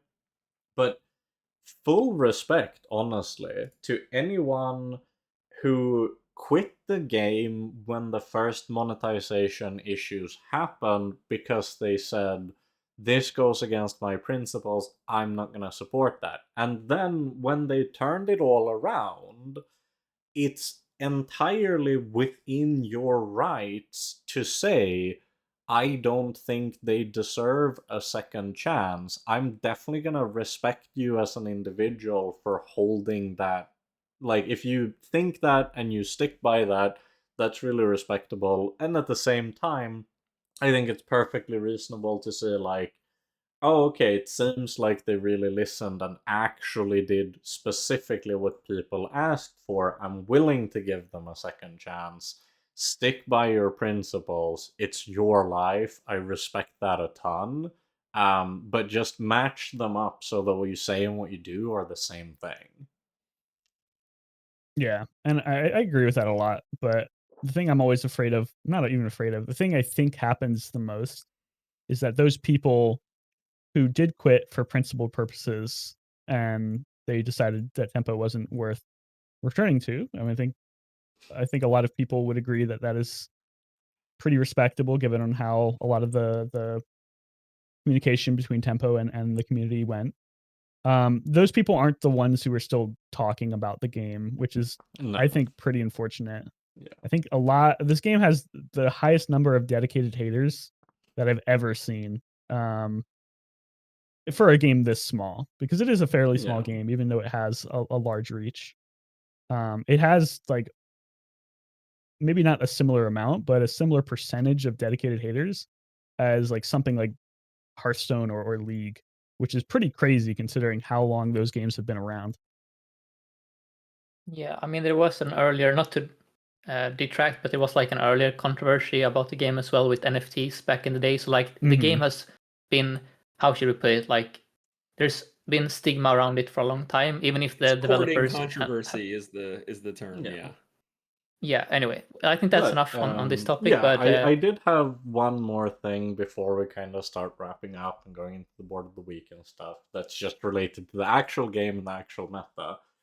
And especially the design of the new card packs, where I've been thinking a lot this last few days of the implications of stuff like Primal Core caring so much about the relic tag, while the relic tag isn't that prevalent on Dulie currently. And it's Mm. making me wonder, because I think two things are really true about the Primal Core, right? One is that it cares both about the relic tag and about the dino tag. And the other thing is that dino builds don't need the primal core, and builds that don't have dinos can fully support the primal core. Now, the last one of those is the one that's currently like the least relevant, I would say, because it's hard for me to imagine right now a build that wasn't planning to run dinos that would run primal core over, say, weaponized core. As they solve very similar issues, right? And the main difference is that one is a dinosaur and one isn't. But it would be very interesting to me if in future we ever get some kind of relic dually pack, or more relics just added generally, what have you. I think that really changes how you look at primal tools, because now primal tools is an entire other build it can slot into. It changes how Flint is perceived. It changes which comps can play Dino Sawyer, and it also changes which comps want to pick Primal Core, significantly impacting the core dynamic without necessitating the pack actually having a new independent core in it. And I just wanted to highlight that I feel like this is very interesting and seems highly deliberate within the design of the newer packs. Yeah, and one thing that's interesting is like, for example, the relics that give the enchants from the temple. if you use Primal Core to make two things relics, those maybe are interesting because they get like cooldown for each relic you have, like It's shorter very cooldown true. for I each haven't relic even you thought have. about that. So like there is like, I wouldn't say that like necessarily leads to a build or anything, but there are like the breadcrumbs of there being something there and that being available. Yeah, and the fact that they went through and they added the relic tag, and Dulie did kind of get stiffed with this, but for a lot of heroes, they added a lot of relics. Like there was, I mean, it was kind of a meme at some point where everything became a Yeah, relic, Coral is a and I relic. think yeah, Coral's a relic, Lottle's a relic, T set is a relic. Like when's the last time you saw anyone run T set? Cog is Um, a relic for some what is a reason. relic? Cog. Yep. Cog Oh for yeah, Dulie. Cog is a relic. No, Yeah, I'm running a Yeah. that Cog right one's now very actually. interesting to me. I think that made me go, I I think they wonder. just wanted Dually to have some relics, No, and Cog. so it's interesting, and obviously I'm speculating here, but to me, um, we might actually be able to look at thematic narratives and make some analysis of things that might happen in future expansions as a result of that, because they were breadcrumbing us a lot leading into this expansion too, and I only truly realized in retrospect. The implication of Cog being a relic is that it hints at a pre existing civilization of much higher technological, um, a much more high tech old civilization than what we saw in the temple, which is almost making me wonder if one of the future expeditions accompanied by a expansion for Dulie will in some way revolve around maybe exploring what could potentially be Dulie's origin, where because I'm not super caught up on the lore, but I believe like one of the things of Dulie is that it's not entirely clear why he exists in the first place. He more just like is. Um, and so This I'm this wondering is a so little bit. far outside like what I know about like the lore of the Bazaar is something that I just have never been able Yeah. to get in tune Yeah. with. Don't Yeah, ask but me any there more have been questions. previous civilizations because they Quomats literally says like, I survive. Maybe it's Quomats, maybe it's the middle guy says like, I survived three civilizations before you, like, and Yeah, I'll yeah. survive or something along that line. So I mean I think that yeah, that I mean there is something there. We don't know if one of those civilizations is like a super technological one that would go with Dually, but it could be, right? Like I think they probably, Right. it's like they've left it open so that they have room to go there if they feel like it. Like I mean that's how you do writing when you're, when you're writing something that's like you're building over time, whether it's like a TV show, you leave threads, and then Hmm. later on when you need those threads, you go and pick them up. And so like I don't know how much is planned, how much, like obviously we can't know. Um Well, but we yeah, they've can know. definitely left the I can ask threads. Toby why Cog is a relic, and then we Excuse know me. for certain. But yeah, anyway. Oh. But yeah, no, so I was just thinking that it is very interesting to me how it feels like a lot of the things that we see in these expansions feel like they are deliberately meant to be interconnected. It was like how it felt like the deep sea anglerfish never really made sense until we suddenly got Sea Dog Saloon, and all of a sudden it's been like a thriving archetype, and with shot glasses as well. It's not like it even needs that. So it's almost as if they always knew that anglerfish wasn't really for this expansion, it's for the next expansion. And that's also a fascinating way to kind of combat, at least to a degree in my eyes, the pool dilution problem. Is what you want is for new cards to also activate or change our perception of old cards, because then that means that both the runs where you find the new card and the runs where you find the old cards um, your perception and decision making process will have been altered as a consequence of it.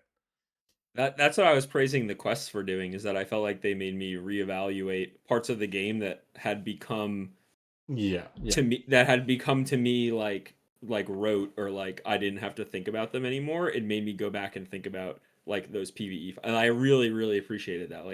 I think that reevaluating old cards in the light of the new ones is also like, that's a skill, and that's a skill that will be rewarded a lot in the Bazaar. Is my impression.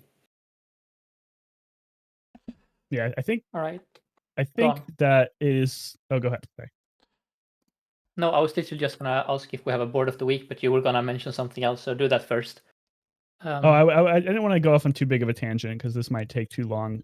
Something I wanted to ask about was what you guys think about how the current meta works late game, and if you think it's a problem, like the Oh first yes, yeah. fire advantage. So I think, at least personally, and this is someone who Vanessa is still my most played, but it's not my only played, and we have spoken about acceleration as a topic on this podcast before. I think it always makes sense and is balanced if when you get to the hyper late game, acceleration becomes disproportionately important. You know, when you're talking the late, like keg boards or things that can start loops, can go infinite. But for me, the most important thing has always been making that be relegated to like 13 plus. And that whenever it starts to feel like acceleration starts becoming too centered on days as early as 7 or 8, it can make the meta feel very volatile. Whereas when it's kind of where it's supposed to be, I think it feels much more reasonable. Yeah, I think it is first. What did you call it? Nighthawk, like first hit or Oh, trigger. first fire advantage, or Yeah, first. whoever's Yeah, item goes I off think first. that's extremely important because otherwise, the game just boils down to a stat pie. Like whoever has the bigger number wins the game. Whereas by making sure that there are builds that can succeed by simply going, I think we call it going under. Like essentially, you manage to sweep in before your opponent kills you, and then you do your stuff. Like having that be something that is viable is important from a game health perspective, I think, for the same reason that, on the other hand, it cannot go too far in that direction. Like builds that are slower still have to have a chance, of course. But I think overall it's a balance, and I agree with Metal that as long as you aren't shut out of the door 4 seconds into a fight on day 7, I am all in favor of that metric being increasingly important in the late game, because for a lot of heroes and a lot of builds, you simply cannot compete with like a Pygmalion or some Mac builds in the late game in terms of raw like stats, like the scaling that some heroes have.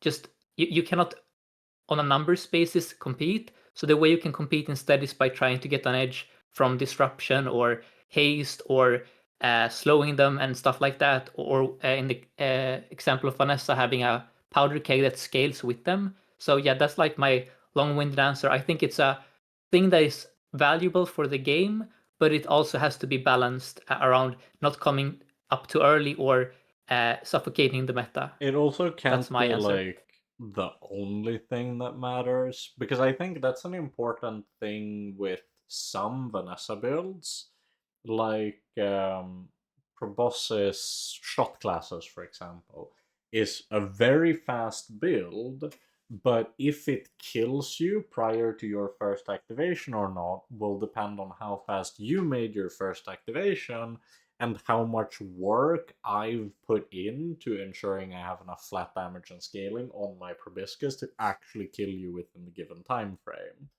And this creates an interesting dynamic where if you are playing a slower build but put in proper defenses, maybe you're a Mac which goes off slower, but you have a Moose staff, and that's gonna lock me out of dealing damage to you for 1.5, 2 minutes.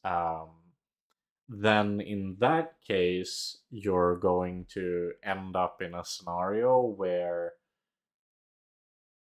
it's not necessarily that the Vanessa The player who auto went wins first if she wins. goes Yeah, yeah, forward yeah, yeah. first. Yeah. And especially with Mhm. something like Proboscis, right, where you're capped by the ICD, it's like literally every health point of your opponent matters. It's so Yeah. like Yeah.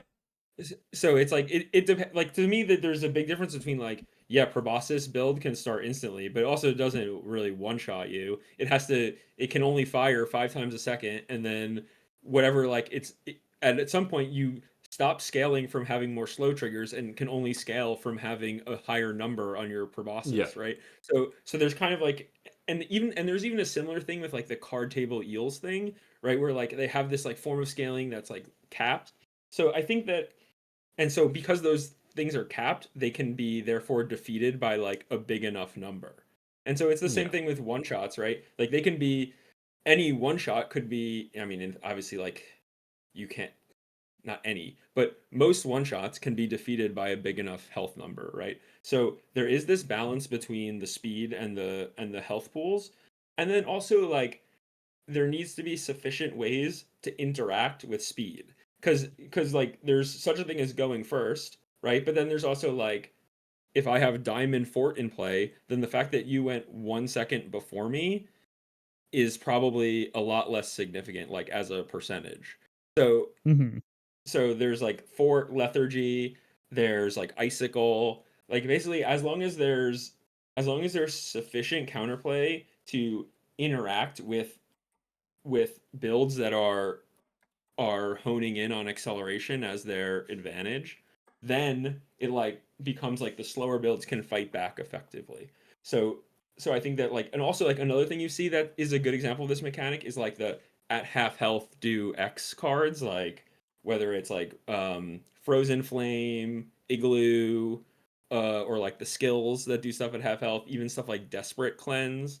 All of these in a way are like anti-acceleration cards slash skills in that if I haven't gotten to do anything yet and my opponent starts killing me really fast, well, okay, I get to pause, take my quote unquote take my turn and have my items go and then we continue the fight from there. So I do think that there are mechanics that already exist in the game and that they can add more that if it's necessary that interact meaningfully with acceleration in the late game. And I wonder if my frustration and a lot of other people's frustration comes from the prevalence of builds like, let's just say the permafreeze Mac, which is not a build anymore, but was very popular for a portion of last week. Um, the reason why those types of builds are so frustrating when they get the first mover advantage is that you are then locked out of playing your turn completely. Like first mover advantage for a build like Proboscis isn't as necessarily frustrating to play against versus a build like Permafreeze Mac or something that can slow you like Femur Mac. Because when they get that first mover advantage, it slows down your entire board potentially forever. Which I think is super frustrating for certain playstyles. I think Pig especially, but can also be problematic for like single weapon Vanessa. Like single weapon Vanessa, if you get frozen to start with, you just don't get to play.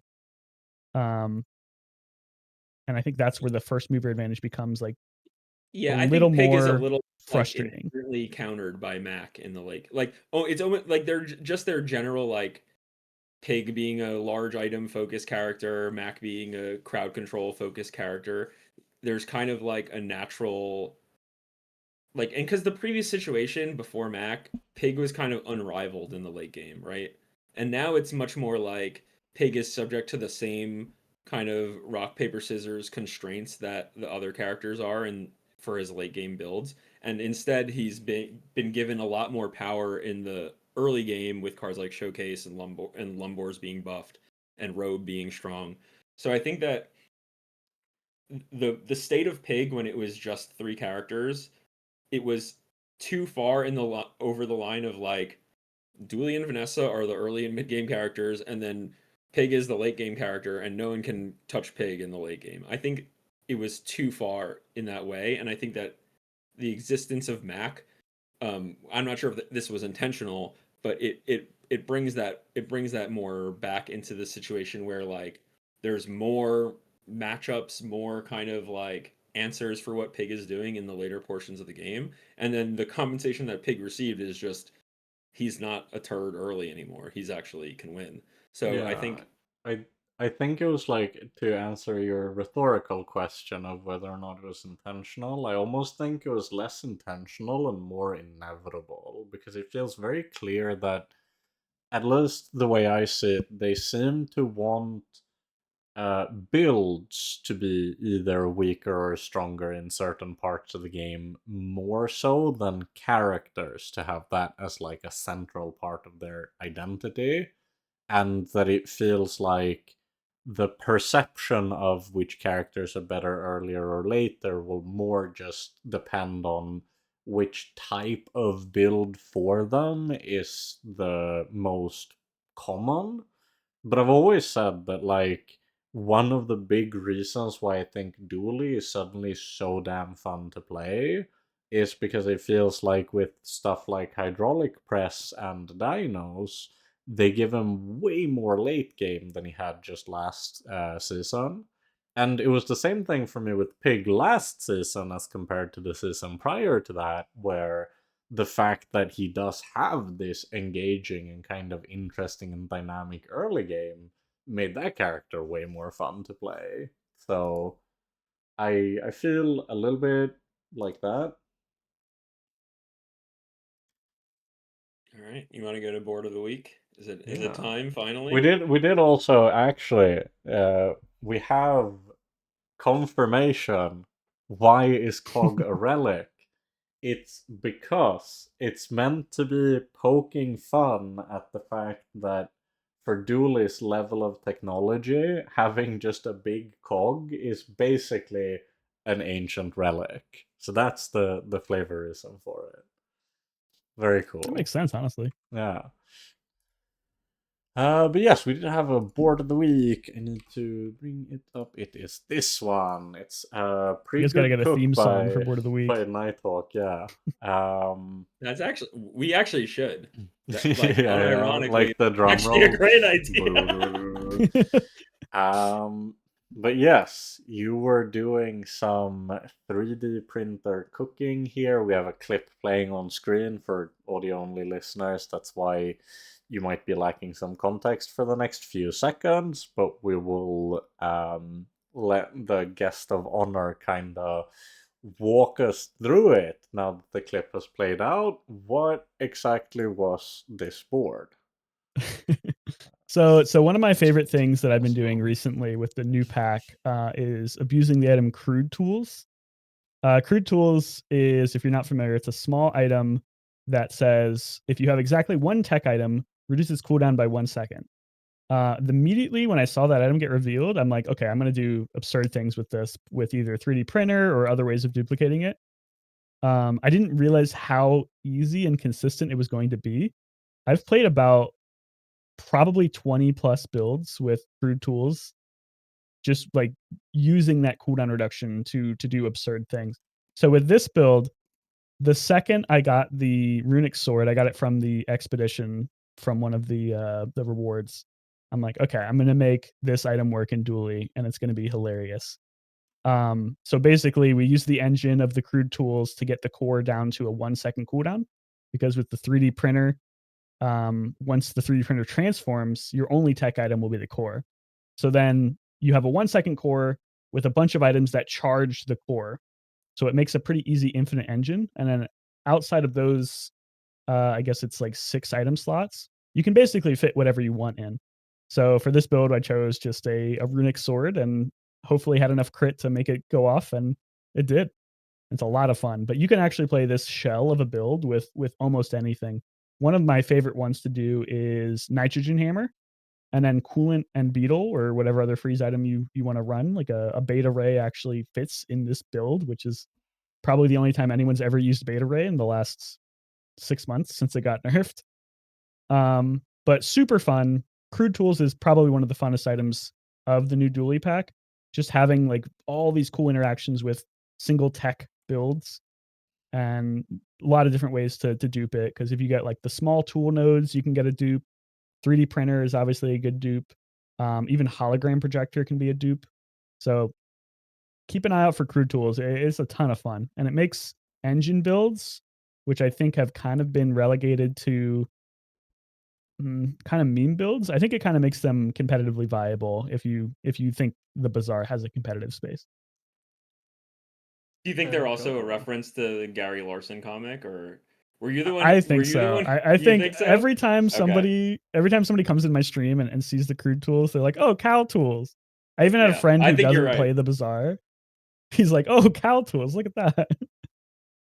I mean, you do have it in play every single time I see your stream. I will. I Oh, can it's my confirm favorite item. independently. I can confirm I honestly, independently I that you love that always have this item card. too. It's so interesting. It reminds me a lot of the last dude. The pig pack had so much potential. The previous one with Pen FT Yeah. and speedrunners.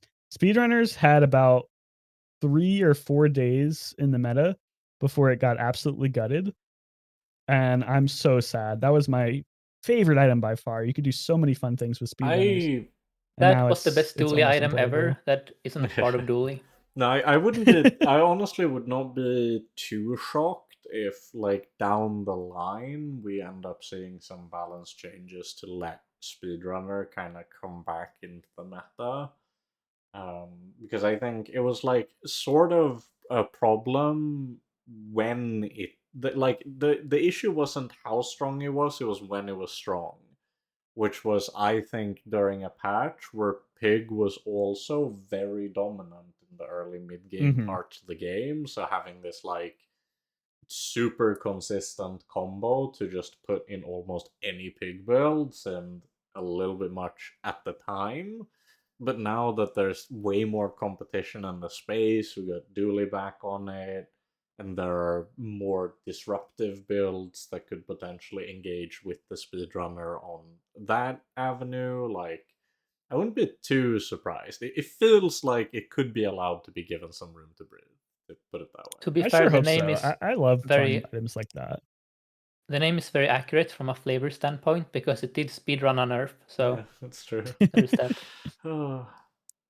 The I surprising thing to me also. is I think it kind of got nerfed before anyone really had a chance to complain about it. So I think they Yeah. must have realized how strong the effect was I and part of it is that preemptively nerfed that it build before people got mad. is a lot of work and a lot of game knowledge to put together well. I think that's like 28 hour is one of the most skill testing pig builds because there's a huge range of stuff you have to manage, and you have to like manage the value stacking part of it for bad blocker. You also have to manage like the assembling your pieces. You have to find ways to speed up because you're not really fast enough for the late game. So I think that like 28 hours is one of Pig's hardest builds to play well, and that's probably why I think people weren't abusing speedrunner during when it was really strong as much as they probably should have, because I think it's like, as always, it's like the new cards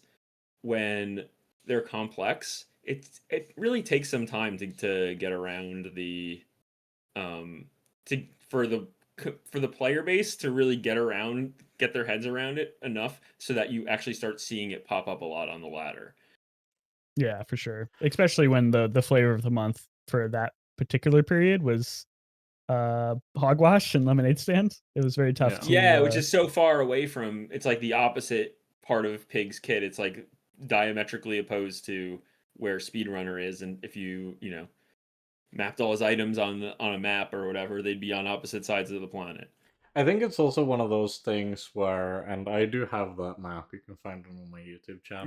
Yes, you want to see MetallFenix's map of Pig's builds. You But can see that 28 hours far away from I think Hogwash. I saw that on Reddit yeah, at yeah, one point. it's Is it like accurate. the very well drawn MS Paint map? Yeah, I can show it, I guess, for context for people who don't know. I do this thing where I call them comprehensive overviews of the various characters.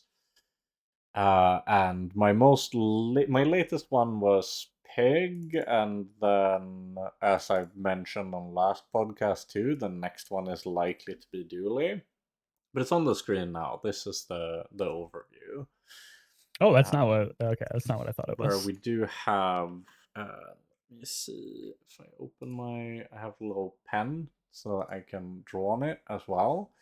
But we do have Ooh, indeed up technology. here is the 28-hour gym, and then Hogwash is more in this territory, the like heal stuff. And there are some relevant lines from getting to Hogwash, from gym to Hogwash, but it mostly involves being in Bad Blocker to also have ended up being in Pen FT, and then you can take the Pen FT pivot to Hypergreens to end up in heal adjacent stuff, and then you can do Hogwash Hypergreens. But that's still a pretty far pivot to do compared to just Yeah, and maybe I'm gonna probably stick not to worth pivoting from 28-hour to Hogwash, if you ask me. I think most likely I would suspect that might not be what you're going for. But yeah, I think adjacency is a very interesting way of looking at items and builds in the game. This is something that we'll already see in the Dulie chart, where I'm actually really glad that I haven't made the Dulie chart yet, because I was gonna. These are more conceptual, they don't care about the current state of the balance. So I was gonna put Rex specs as being in between dinos and friends, but I wasn't super confident on that placement.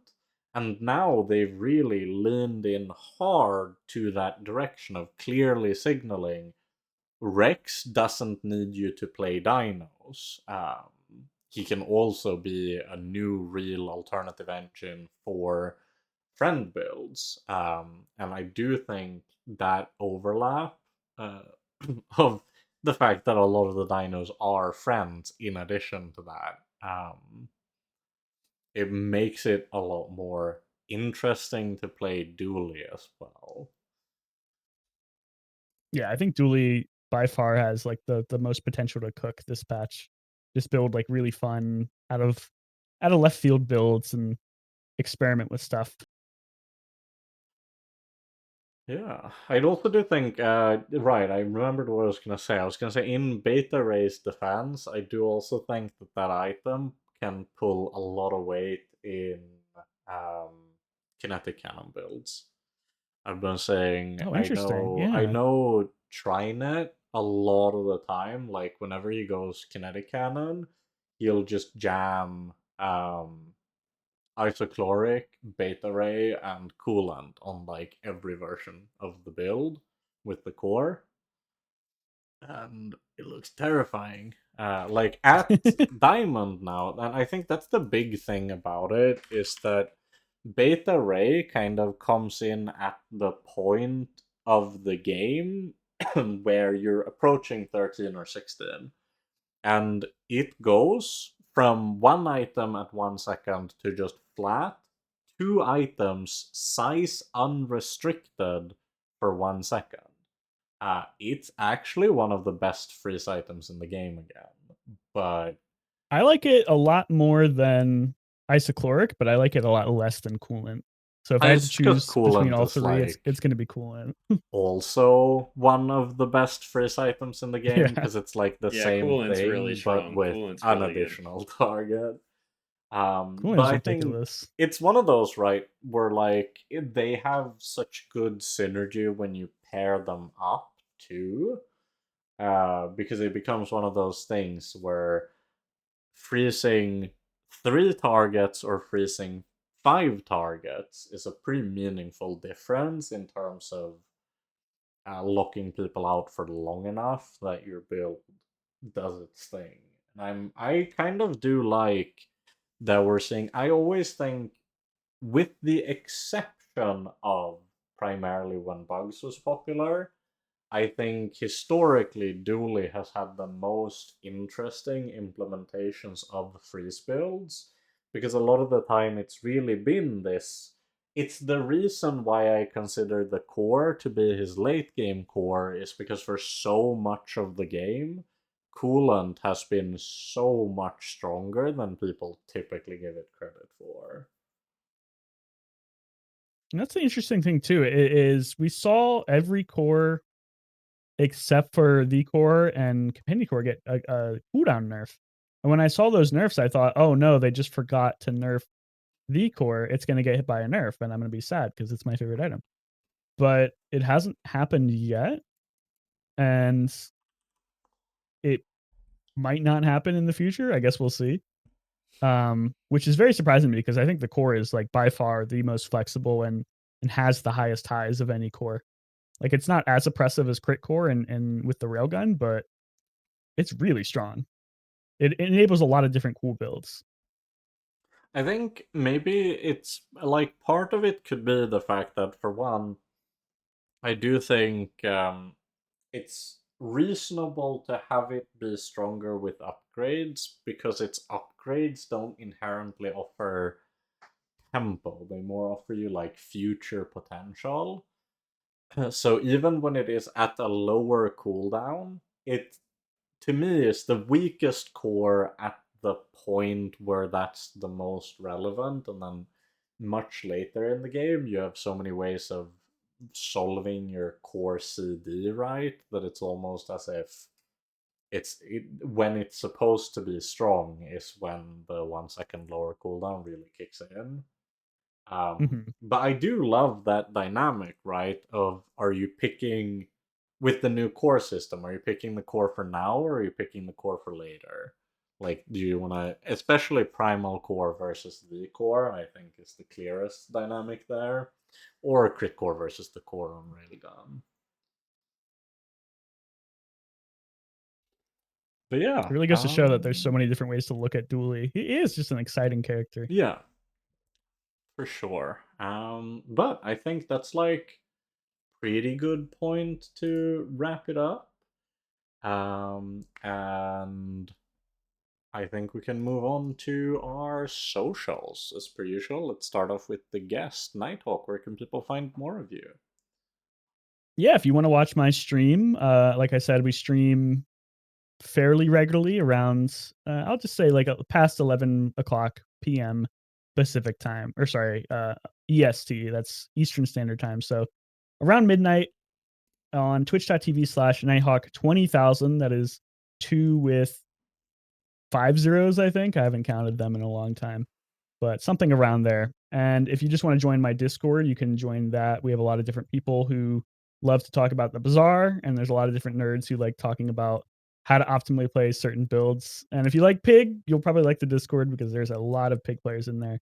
That link is just discord.gg/Nighthawk. So super easy to remember. And I hope to see you there if you like the Bazaar.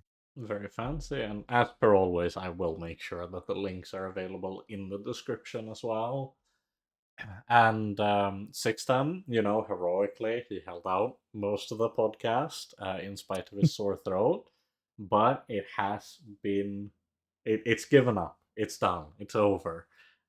So it'll be the same socials as always for him. They'll be in the description. But it's twitch.tv/2610. And I believe the YouTube is the same. But as I said, check the description. It'll be there. What about you, Walter? Where can people find you? You can find me in the chat. I'll be like backseating / arguing with the streamer.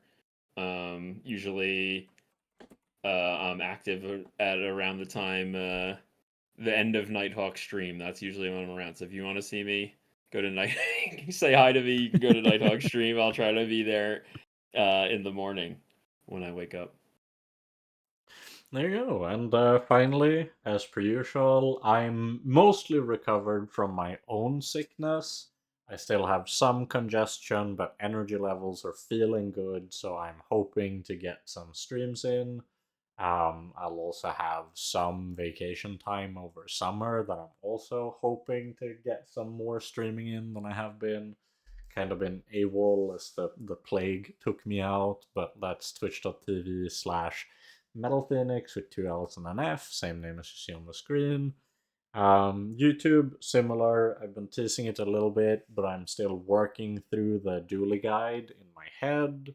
As soon as I have time to put pen to paper and really make it come together, that's what I intend to be for my next video, probably.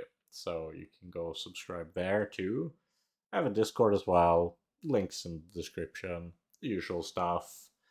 And as always, if you want more of the podcast, you can find it on YouTube, as well as Spotify, Apple Podcast, or via RSS feed for your listening app of choice.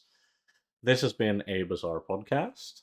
Thank you, anyone who listened to the very end. I hope that wherever you are, you have a wonderful morning, day, evening, or night. And we'll be back next week with another exciting guest. This is one that I've personally been looking forward to for a very long time, so get excited for that, and I hope to see as many as possible of you there. In the meantime, be good.